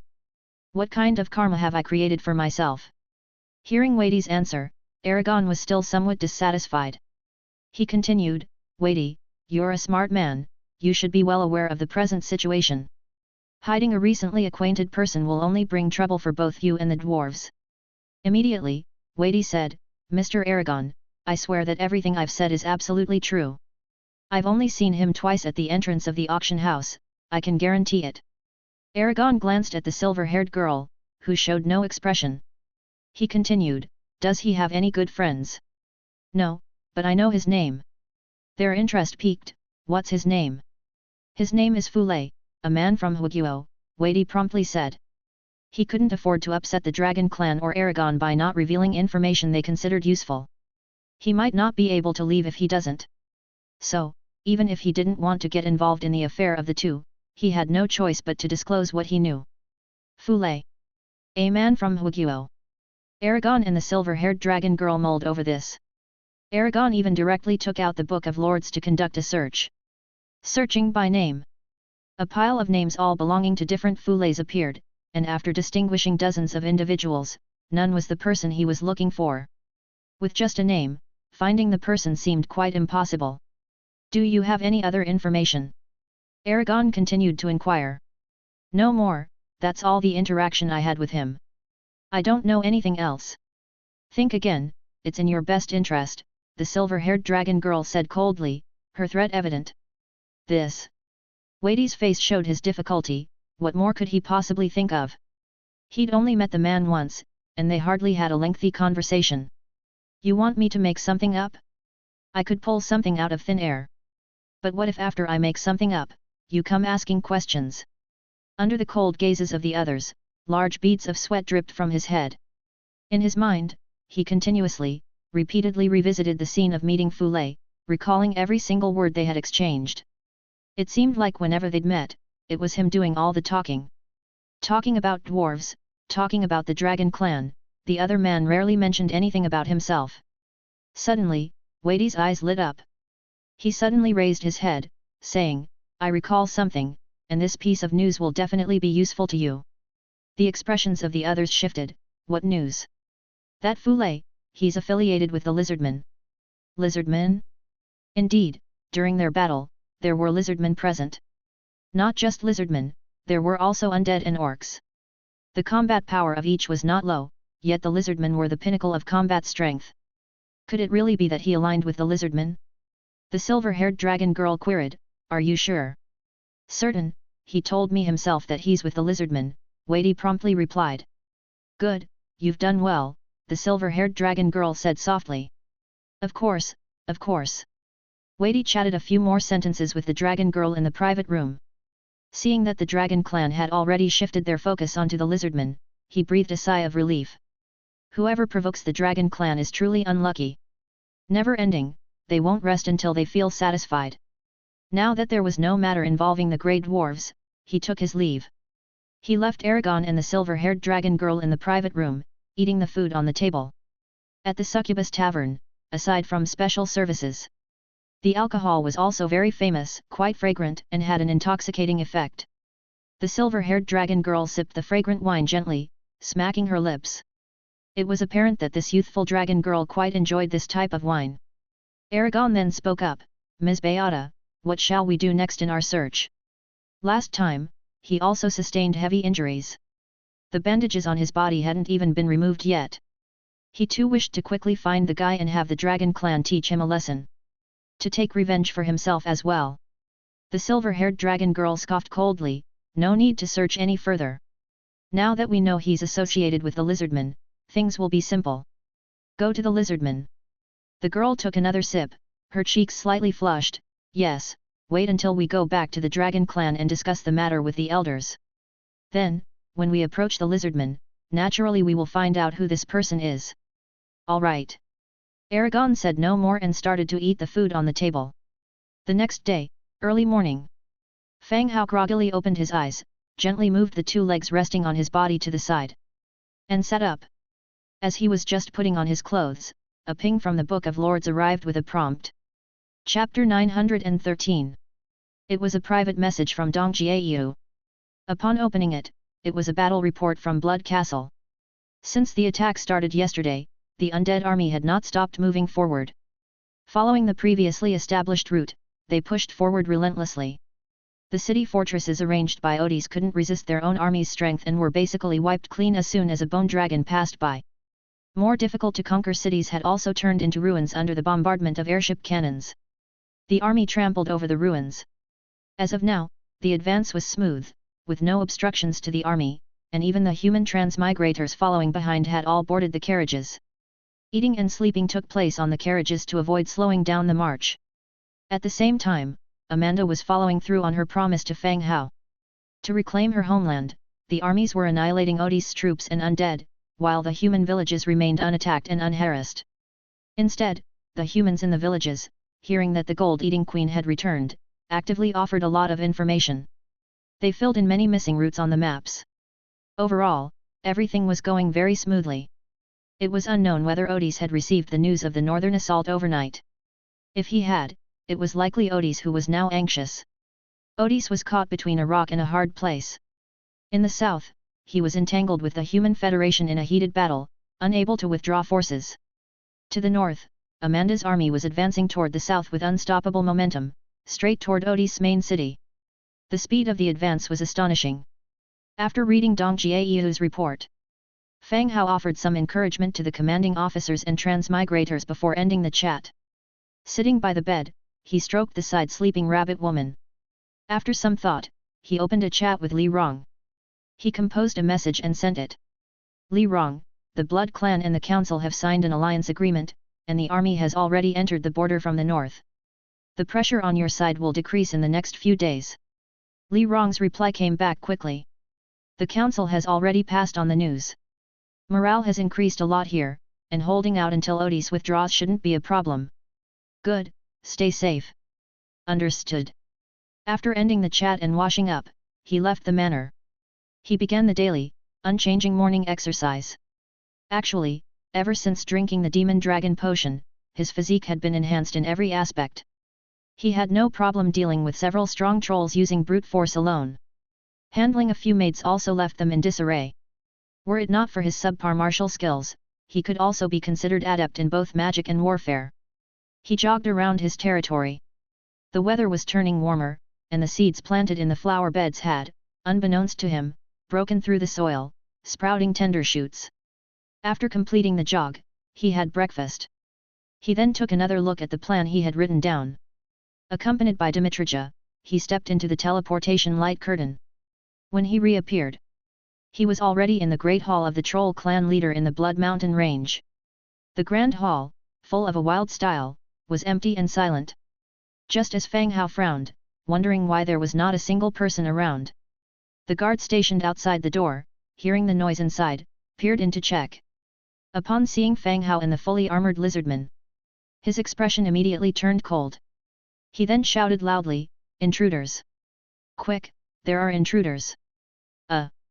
What's with the trolls? Why don't the guards recognize me every time I come here?" The sound of trolls running echoed from outside the door. Fang Hao shouted, "Stop shouting, I am Fang Hao, your lord." "Hey!" The troll paused, tilting his head and recalling. Then he finally realized and exclaimed, "Not intruders, it's the lord." The rushing guards skidded to a stop, and after confirming the identities of Fang Hao and the other, each scratched their butts and patted their bellies as they left. Perhaps due to environmental influences, or maybe because all the nutrition went to their physical development. It always seemed that most trolls were not that smart. Clever ones like Meatfist, Bagoth, they were also of the heroic level. In the troll tribe, they were in the minority. Soon, footsteps could be heard again from outside the door. Female troll Stella entered, wearing a wine-red cotton robe, and strode in with big steps. Upon seeing Fang Hao and Commander Dmitrija present, she quickly approached and knelt down to pay her respects. "Lord, Commander Dmitrija. Get up, I've said it many times before, just use the normal greetings from now on," Fang Hao said. He took another look at the female troll before him. Stella, troll 7th rank warrior. Last time, Fang Hao had given Stella the order to rise in rank, and it seemed she had taken it to heart. She had reached the 7th rank. But according to his demand to reach the level of hero, she was still lacking. However, her progress wasn't slow. The group sat down in the chairs to the side, and Fang Hao, curious, asked, "Why is there no one here today?" Stella answered somewhat anxiously, "There was a collapse in one of the mines, and we are dealing with the incident." "A collapse? How is it?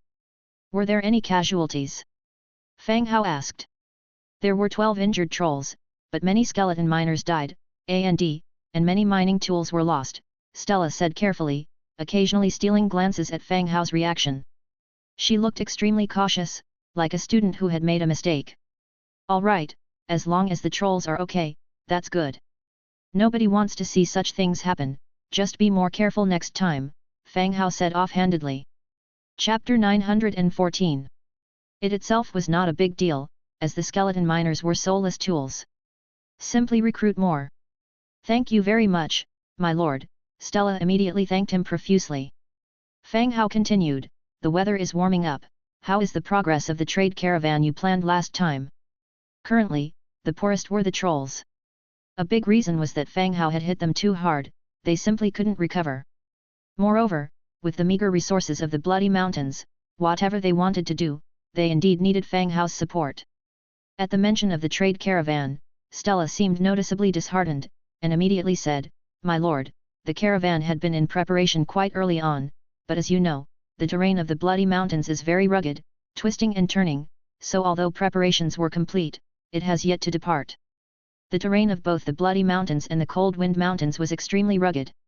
It was all mountain paths, twisting and turning. In marching, without a map, it's easy to get lost. For the trolls living here, it should not be a problem, as they live here year-round. But wanting to transport goods outward, the terrain indeed poses an obstacle. Fang Hao thought for a while, then said, "Well, call the people of the caravan here, let me see what can be done." "Yes, my lord." Stella walked to the door and whispered a few words to the guards. Soon, he brought in a troll who looked quite young. "Niam, 6th Order Troll Warrior." "Leader," the young troll saluted Stella and glanced at Fang Hao and the other person, unsure of how to address them. Stella introduced, "This is the Lord, and Commander Dmitrija." "My lord, Commander," the young troll immediately saluted. Fang Hao nodded, looking quite intelligent. "Niam." "Yes, my lord," Niam bowed respectfully. "Stella plans to entrust the caravan to your care, do you have any special skills?" Fang Hao asked. Niam thought for a moment, then said, "My lord, I can keep accounts, I am responsible for tallying the supplies in the city, and I also handle exchanges with the merchants who come." Ah! Fang Hao understood why Stella had chosen him. Being able to clearly manage the accounts was indeed a talent among the trolls. "Good, Tell me what goods are prepared, Fang Hao said. A large amount of beast skin, speckled mushrooms, rock goat milk, giant rock honey. Niam listed quite a few items, most of them related to the rocks. Fang Hao nodded and said, "All right, you may leave for now, Stella will tell you what to do when the time comes." "Yes, my lord," Niam nodded and exited the room directly. The hall was left with 3 people once again. Fang Hao continued, "Regarding the caravan, continue the planning, I will provide you with an aerial ship within half a month for the transportation of goods." He hadn't considered the caravan needing an aerial ship and had deployed them all in Odie's battle. He could only wait until the end and then transfer one over for the trolls to use. Stella nodded but then inquired, "My lord, what is an aerial ship?" After Fang Hao provided a brief explanation, learning that it flew in the sky, thus not worrying about the rugged terrain. He too was exceedingly pleased.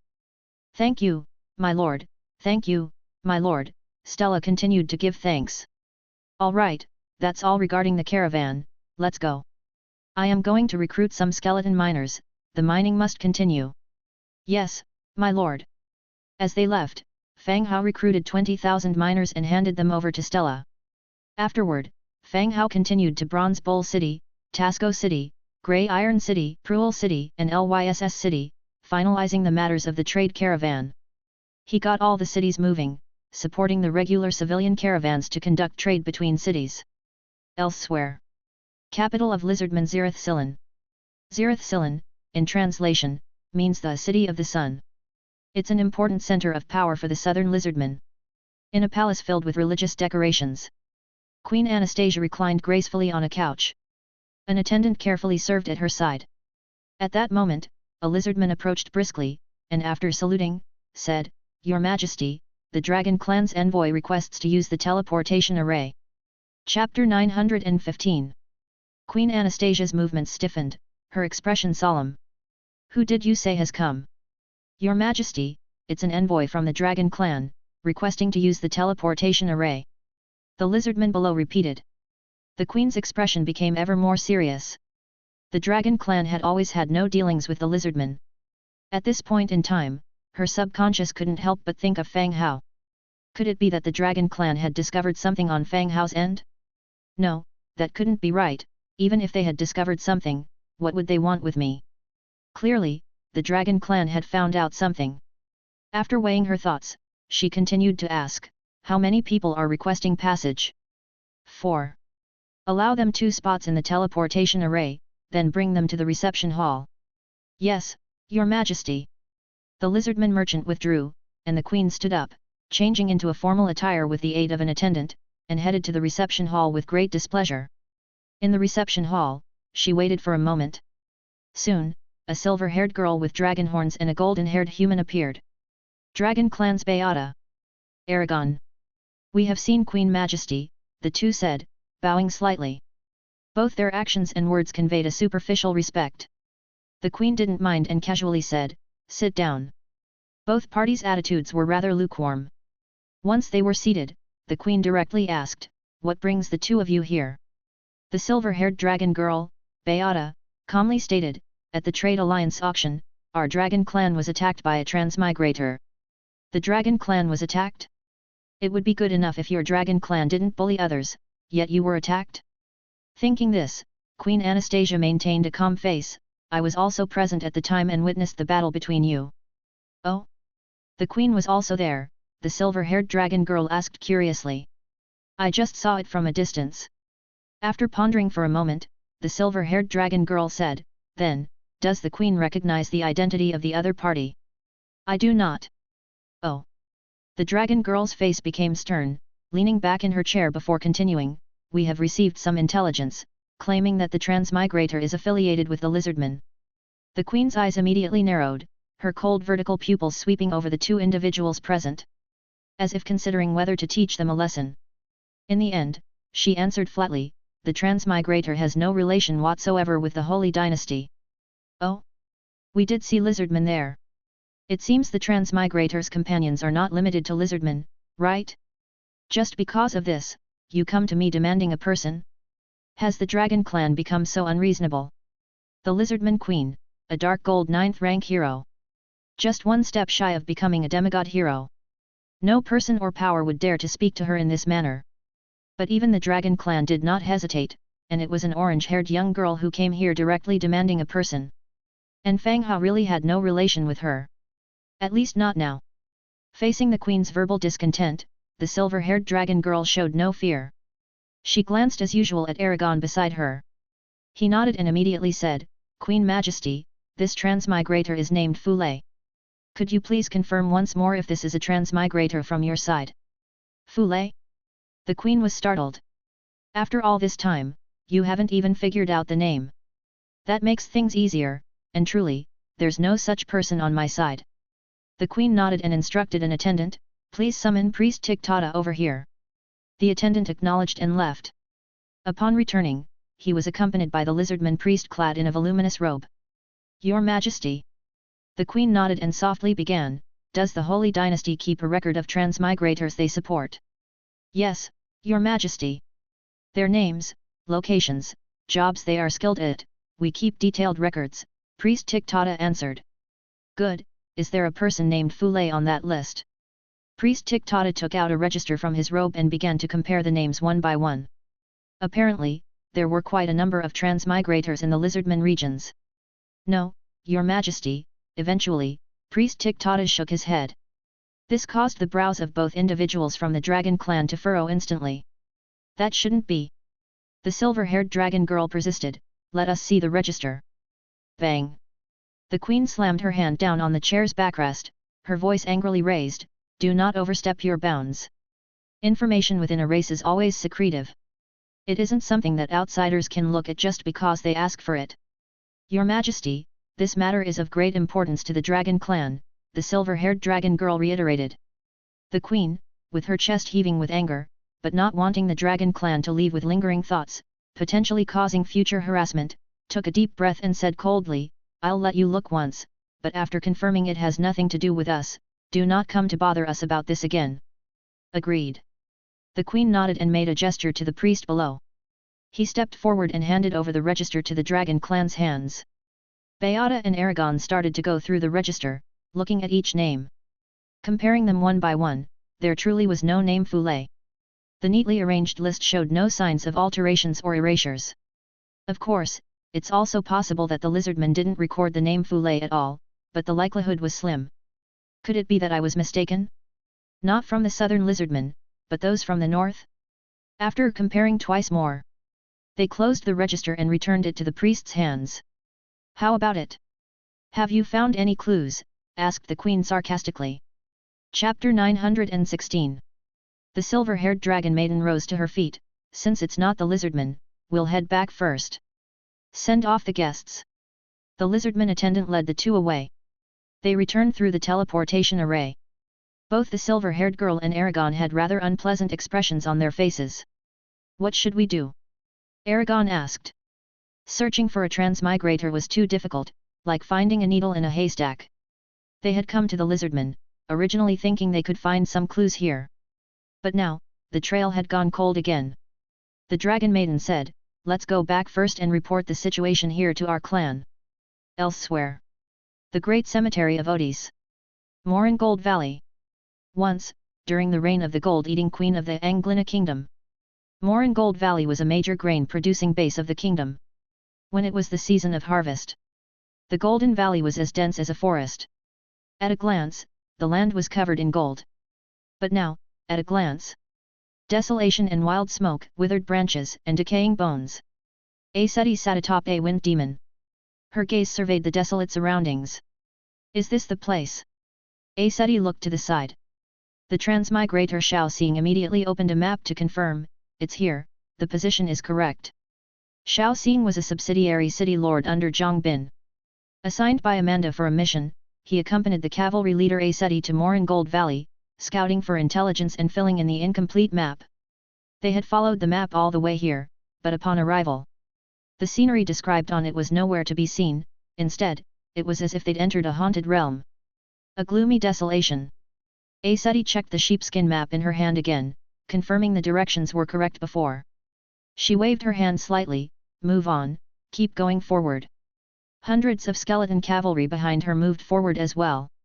20 minutes into their march, A dilapidated village appeared ahead. Collapsed wells and crumbling walls, not a soul in sight. This really is haunted. Xiao Xing muttered to himself. As soon as they stepped into the village, they heard faint wailing sounds coming from the center of the village.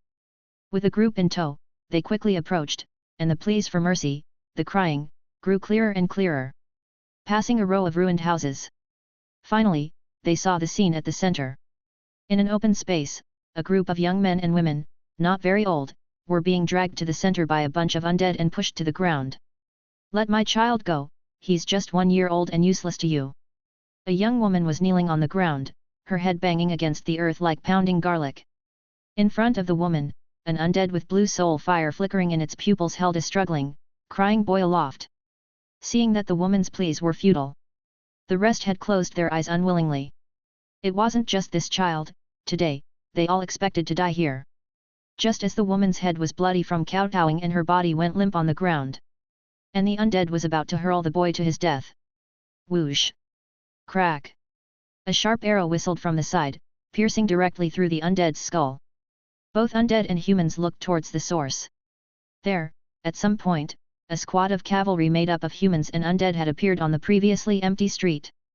The undead pulled the arrow from its skull. The boy was carelessly thrown aside.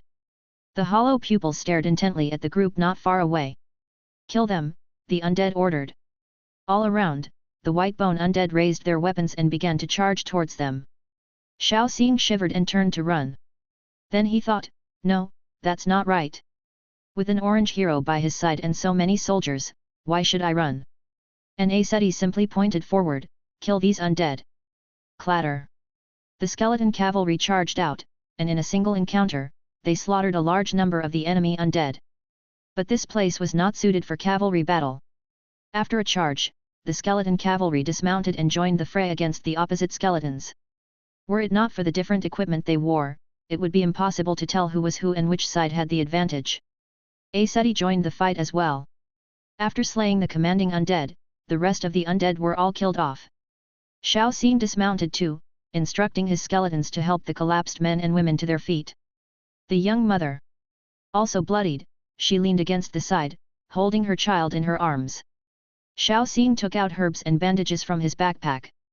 He bandaged the woman's wound, managing to stop the bleeding for the moment. The villagers did not express thanks. Their expressions were more of confusion and numbness. Amanda, sitting on horseback. Xiao Xing directly asked, who among you knows the way to Moringold Valley? The men and women looked at him puzzled, and no one answered. It was the injured woman who stood up and said, what do you want with Moringold Valley? I have my reasons, if you know then just tell us, Xiao Xing responded immediately.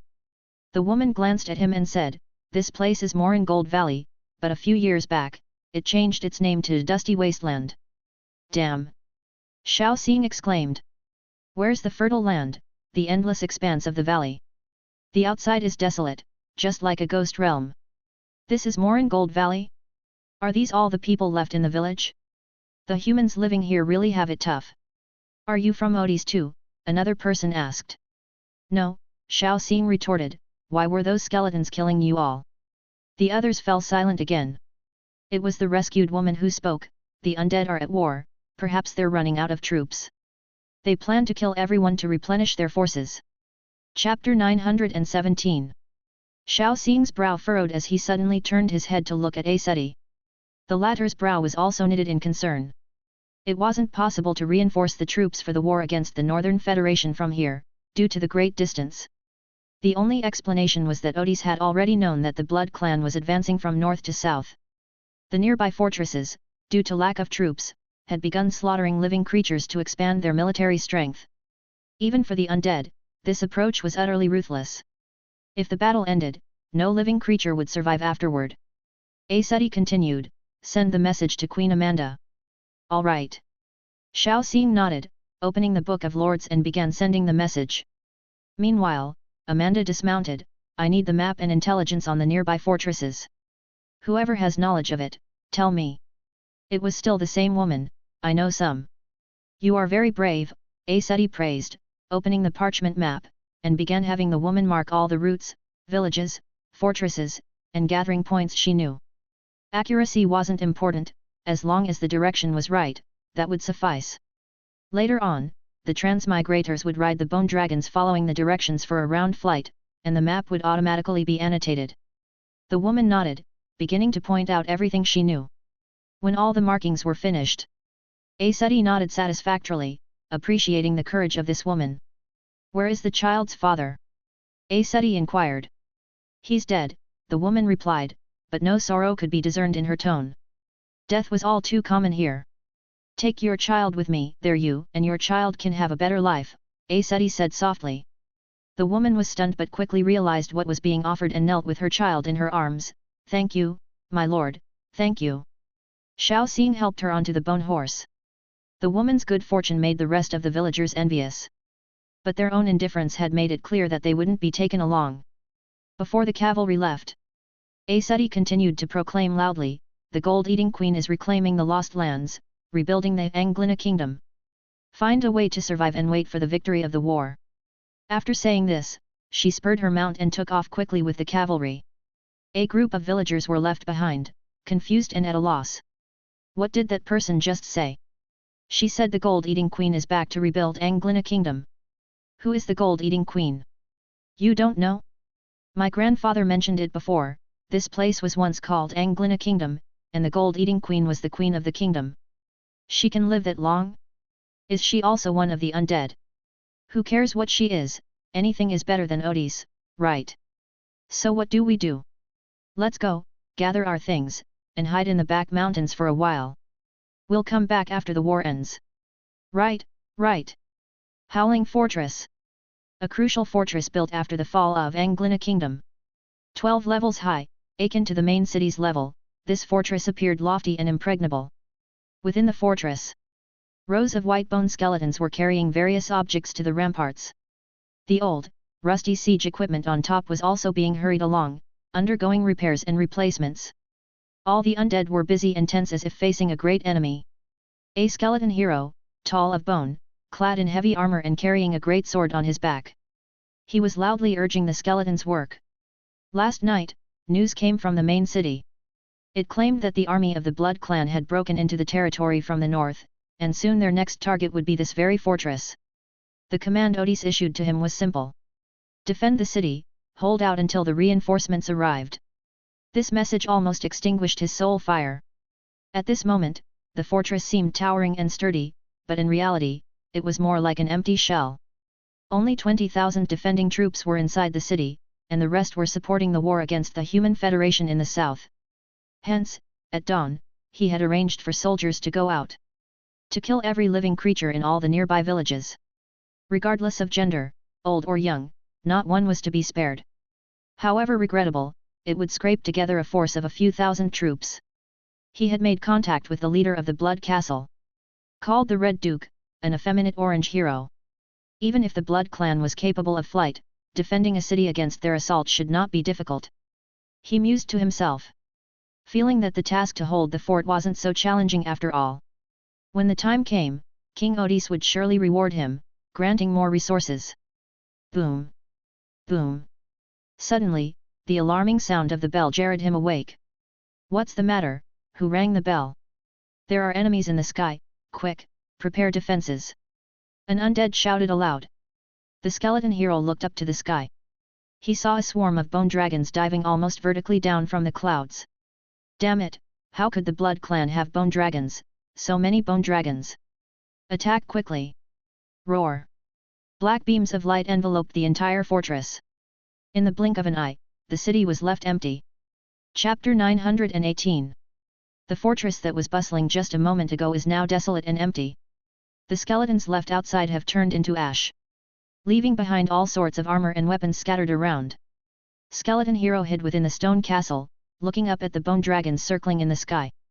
How can we fight this? Not to mention that the fortress is short on troops now, even when the forces were not reassigned. It's doubtful that we could have withstood so many bone dragons anyway. Damn it! Since when did the Blood Clan acquire such formidable strength? Go, find the right moment to man the ballista and shoot down those bone dragons, Skeleton Hero ordered the undead standing beside him. There were still some undead hidden within the surrounding buildings. Upon hearing the hero's orders, A squad of undead immediately seized the opportunity to dash out from a passageway on one side, heading straight for the anti-aircraft ballistay on the city walls. Apparently, they hadn't given up hope and were making one last effort. However, as good as the undead's plan was, the moment they dashed out, several black beams of light descended from the sky in all four directions. When the beams of light vanished, the rushing undead were nowhere to be seen, and even their weapons and gear had been reduced to several puddles of molten metal. Skeleton Hero, watching from inside, shook violently with his soul fire. It's over. There's absolutely no chance at all. He took out the sound-transmitting shell to send the news back to Odis. At that moment, two bound spirit guardians with soul fire came running over. They asked, "Leader, what do we do?" Skeleton Hero tucked away the sound-transmitting shell. "There's still a chance, let's hide in the buildings, those bone dragons can't do anything to us." No undead spoke. Looking at the current situation, there was no hope at all. Just then, from a building opposite, the shout of a guard came through, "Look, the bone dragons are dispersing, they're retreating." All the undead who possessed souls looked up at the sky. The bone dragons started to scatter, and the sunlight shone down once again. For the first time, the undead felt the sunshine was so bright and warm.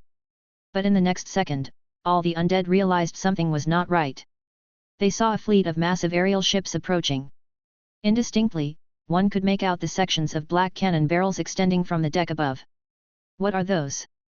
Under the watchful eyes of the undead, the aerial ships lined up in a row in the sky. Boom boom boom.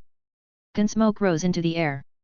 Cannonballs flew down from the sky, smashing into the buildings of the fortress. Bang! Bang bang bang! A series of cannonballs exploded in rapid succession within the city. Brilliant flares of light rose up. Walls shattered, houses collapsed. When the smoke cleared, the fortress no longer existed, leaving only ruins piled up with rubble. The entire city was buried beneath the ruins. The aerial ships ceased their bombardment, the bone dragons stopped circling. They continued southward to the next city. At this time, on the distant horizon, the neatly arranged undead army was just starting to march forward. Trampling over the ruins, they continued onward. Blackhorn City. The great cemetery of Odis, the capital city. As the nation ruled by the undead in this region, death and eternity pervaded every corner of the city. This place was also considered a paradise for those seeking to be reborn. Every year, various races of dignitaries would spend their entire fortunes pursuing the chance to become immortal. Within the royal palace of Odis, the cold, empty royal palace was lit with green flames. Soul fragrances wafted up gently, dispersing throughout the palace. A skeleton attendant approached quickly. Head bowed, hands holding up the sound-transmitting shell high. "Your Majesty, we have received a message from Howling Fortress." At the highest point of the royal palace sat a white bone hero with broad skeletal structure on the smooth, jade-like throne. With his chest bones exposed, behind him hung a large black cape with golden patterns. Hearing the voice, a soul fire flared up abruptly within his hollow eye sockets. He looked down at the undead attendant below. "The King of Odis. The true ruler of the great cemetery. Bring it here." Odis commanded in a hoarse voice. The skeleton attendant below didn't dare to delay and lowered his head, presenting the sound-transmitting shell before him. Odis reached out to take it, and immediately, the shell conveyed a message. "A large number of bone dragons are besieging Howling Fortress, we are hard-pressed to resist such an assault." The voice cut off abruptly. Odis' soul fire shook slightly. A large number of bone dragons? How was this possible, even if the Blood Clan had means to control the undead? Those were still different from the undead. They mainly consisted of rotten corpses, and only the immortal undead who truly mastered the heritage of undying could possess skeleton troops. After all, the corpse which was not something the Blood Clan could cultivate. Now, the Blood Clan not only had control over skeleton undead but also possessed a large number of bone dragons. This made Odis feel that something was terribly wrong. It seemed that he had walked into a conspiracy that had been long in the making. Seeing that no further information was forthcoming, he lifted the sound-transmitting shell and asked, "Howling Fortress, what is your status now, and how many enemies are there?" The moment his words fell, it was as if they had sunk into the depths of the ocean, with no reply forthcoming. After a long wait, the shell finally transmitted a message again. But the voice from the shell was clearly that of a woman. "Howling Fortress has fallen, Odis, you disappoint me. Odis was startled. It hadn't been long since he had sent out the message and received a reply. Had it already fallen so quickly? And that voice replying to him, it felt familiar. Chapter 919. He had lived for so long. He couldn't remember where he had heard it before. But now was not the time to reminisce about the enemy. Stopping the Blood Clan's invasion was the pressing matter at hand. After pondering for a moment, Odis returned the sound-transmitting shell to the skeleton attendant's hand. He ordered, "Summon all the officials." "Yes, Your Majesty." The skeleton attendant withdrew. Soon, a large group of undead entered the royal palace. These undead were dressed primarily in the dominant hues of the undead, but their bone structures revealed their races. Dwarves, goblins, humans, orcs.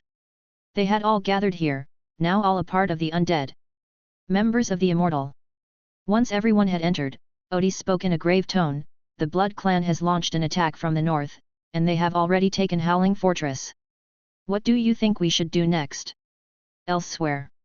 8 Peaks Mountain, Grey Iron City. The shooting range." Pop, pop, pop. Following the piercing sound of gunshots, the dwarf marksman stylishly holstered his gun, opened the cylinder, ejected the casings, and reloaded. Then it was pop, pop, pop, pop, pop, pop again. Bullets poured onto the wooden target in front, leaving behind a series of clean holes. After shooting 5 rounds, the dwarf marksman ceased fire. He passed the revolver to Fang Hao, explaining, "The accuracy is quite good, and the feel and weight are also acceptable." This time, the revolver trial had brought in dwarves adept at using firearms. They were more familiar with guns than Fang Hao and the others. In the evaluation, besides accuracy, they also considered the feel, weight, and other factors. Overall, the revolver at hand was already quite impressive. It was a significant improvement over the short-barreled muskets. Fang Hao nodded and scrutinized the revolver in his hands. Now the appearance of the revolver was very similar to those from his previous life. Prior issues with the too long barrel and overly heavy frame had been addressed and corrected. Now, it looked pretty impressive. Seeing Fang Hao's serious examination, Cao Junming and the dwarf researchers from the Design Institute all watched apprehensively. They were quite afraid of Fang Hao. After all, a single word from him could determine their life and death, including Cao Junming's. "Not bad," Fang Hao said. "Phew." The atmosphere on site relaxed all at once, like bellows exhaling in unison. This made Angia, who had been watching from the sidelines, laugh out loud.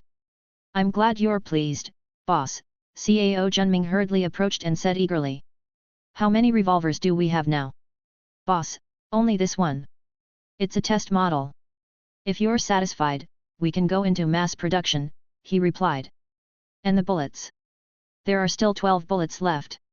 "Don't mass produce them," Fang Hao stated, looking towards the side, "Belarga." "My lord," the Dwarf King stepped forward respectfully. "Find someone to do the engraving, and engrave the blueprints as soon as possible," Fang Hao instructed. Belarga nodded in understanding.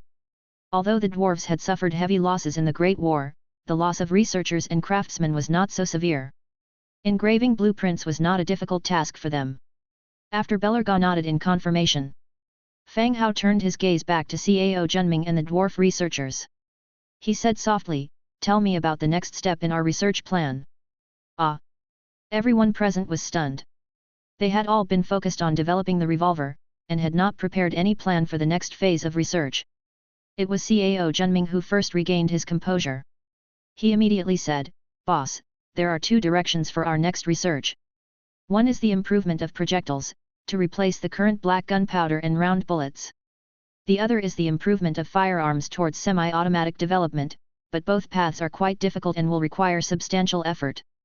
Fang Hao nodded, considering the difference between the 2 directions.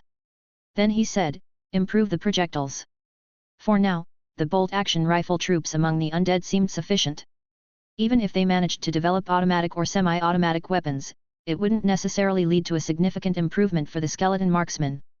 On the other hand, improved projectiles would increase the loading and firing speed of the cannons, significantly enhancing the coverage of firepower on the battlefield."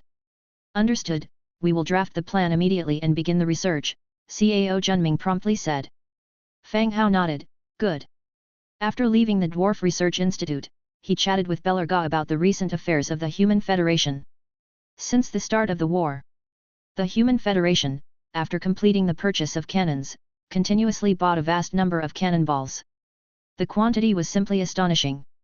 This also allowed the dwarves to earn a substantial amount of cash, securing the capital needed to rebuild Grey Iron City. Whether it be Grey Iron City or the other cities that had been damaged in the war, all had begun reconstruction. After having a private chat with Belarga, Fang Hao also left Grey Iron City and returned to his own city. Time flashed by, and several days later. Fortress Santa. The meeting hall. Tap tap tap. Urgent footsteps resounded. Before long, a guard hurriedly rushed into the hall. In attendance, all of the Federation's people simultaneously furrowed their brows, looking at the guard with strange expressions. Reports from the front line indicate that the undead army is shrinking its lines, attempting to retreat. What? Everyone's eyes widened. The commander of the Hall of Justice Nidam stood up abruptly, his face filled with disbelief. The guard immediately continued, just now, news came from the front line that the undead army is attempting to fall back, entangled by the allied forces, awaiting further orders. This. Having received the guard's affirmative response, everyone showed expressions of joy. They had finally waited for the undead to retreat. The Human Federation had survived this difficulty. Seeing everyone's relieved expressions, Li Rong at the back, however, curled her lips. She thought to herself, you all should thank me. If weren't for my daily pestering of Fang Hao, could the undead have retreated so quickly? I've saved so many people. But these thoughts she kept to herself, unable to voice them aloud. Instead, Su Haid, whom she had been manipulating, was being hailed as the heroic contributor. This made Li Rong quite annoyed. If there's a chance, she'll still have to kill him. Nidam sat back down, his complexion instantly improving significantly. His gaze turned to the others present and he said, it seems that the Blood Clan's troops have started to pose a threat to Odis. Now with the undead planning to pull back, what are your thoughts? Brief chaos ensued in the hall. Then, someone spoke up, according to the treaty, we need to entangle the enemy, creating an opportunity for the Blood Clan army to take down the undead's main city. The Blood Clan is also an enemy of humans, in my opinion, we should allow the undead to retreat and then let the two sides fight it out, losing troops, that would benefit the Federation the most. But what if the Blood Clan realizes we're playing tricks and decides to ally with the undead? After fighting to this extent, do you think they can just ally on a whim? Indeed, allowing the undead to retreat and the Blood Clan to deplete their forces is most beneficial to humans.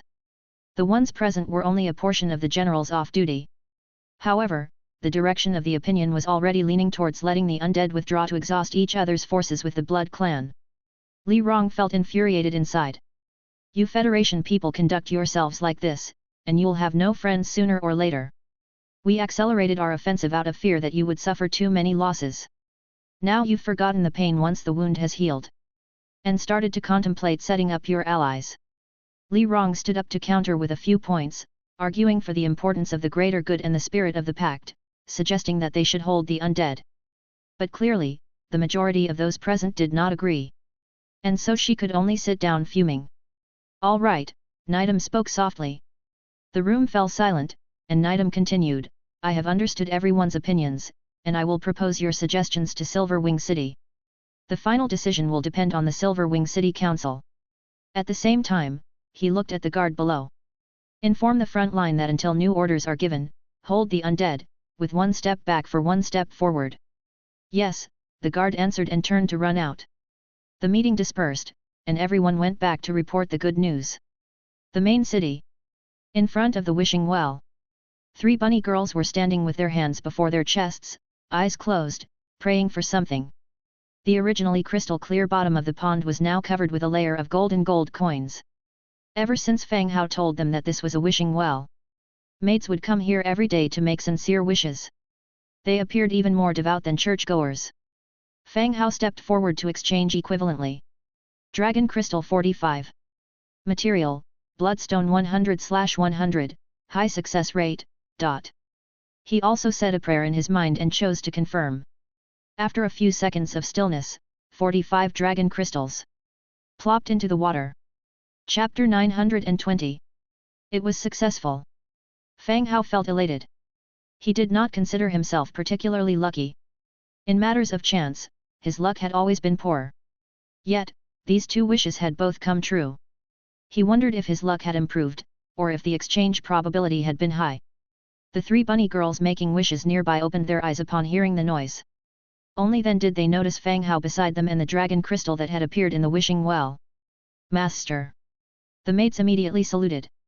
Fang Hao smiled, rubbed the little head of the bunny girl beside him. From now on, don't throw gold coins into the well, use the money to buy whatever you like. Oh. The maids now had salaries, and they would go shopping in Pruel City during their holidays. And in this era, gold coins still held their value well. Enough for these maids to buy many of their favorite items. He had the maids scoop out the dragon crystal and place it aside. Fang Hao then walked towards the skeleton conversion field. With dragon crystals in hand, it was naturally time to recruit. After all, they required no sustenance and could enhance the security level of his territory. In front of the conversion field, he opened the recruitment interface. Bone Dragon, Wriggling Spine 10, Death Trace 7, Star Silver 5, Dragon Crystal 10. Last time, he used 40 Dragon Crystals. The remaining 5, plus 45 this time, were exactly enough for 5 recruitments. He set the number to 5. Confirm recruitment. Hundredfold Amplification triggered, recruiting 505 Bone Dragons. Huff, huff, huff. The sky suddenly darkened. 505 bone dragons appeared out of nowhere, their meaty wings flapping, creating gusts of wind. Soon after, they landed everywhere, tossing the well-arranged environment into disarray. Go to the North City Gate and await orders, Fang Hao shouted loudly. Whoosh! The bone dragons took flight, heading towards the North City Gate. Fang Hao still sought the skeleton blacksmiths to fashion equipment for the bone dragons, which they then equipped. Now, considering the count, his territory possessed 1,106 bone dragons, of which 5 bone dragons were lost in the battles at Bloody Mountains and 8 Peaks Mountain. Those losses had pained Fang Hao for quite a while. These 1,106 bone dragons, spread across different parts of his territory.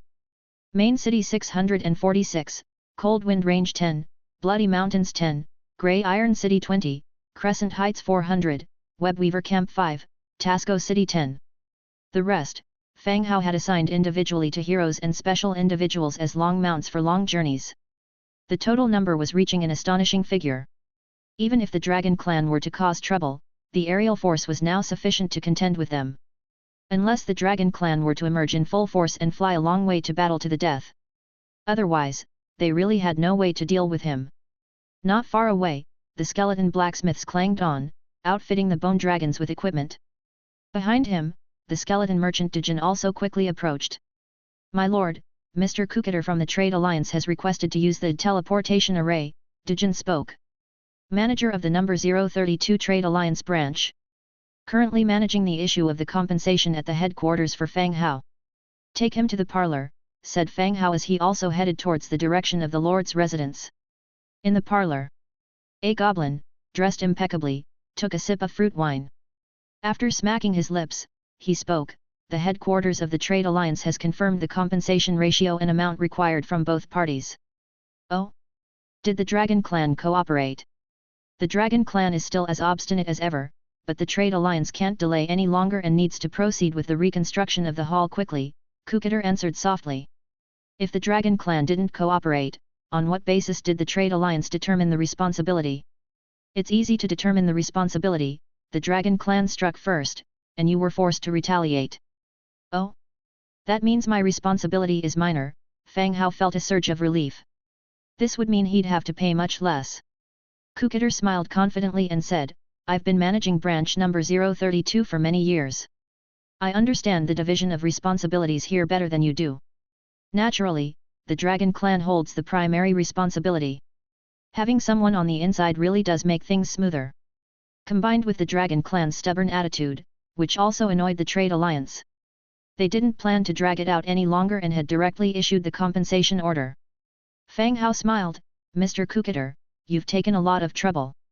How much do I need to compensate? Kukater pulled out a small book. He read, you bear 30% of the maintenance costs, a total of 4.7 million Warfire coins, with a penalty of 2 million warfire coins from the Trade Alliance. My god! Just 30% responsibility and it amounts to 4.7 million in maintenance fees. Is this hall made of gold? And, not being the main culprit, how come the penalty still reaches 2 million? The initially joyful expression also receded somewhat. Mr. Cricketer, are the reconstruction costs so high? 4.7 million could repair half of LYSS City. Though saying half of LYSS City may be an exaggeration, but 30% equating to 4.7 million really did seem quite exaggerated. Cricketer took another sip, casually stating, it's not excessive. The building's stone, lighting fixtures, ornaments, all belong to luxury goods, and it also includes a lot of magical technology. Naturally, the reconstruction cost is high. Well, even though that may be true, Fang Hao still felt the prices were somewhat inflated. What about the penalty? I was acting in self-defense, do I still have to bear a fine? Fang Hao continued. Cricketer responded, on this matter, the headquarters also provided a reasoning for the penalty. You had the ability to leave, minimizing damages, yet you chose to engage with the Dragon Clan for a long time, causing severe damages, so your penalty still stands.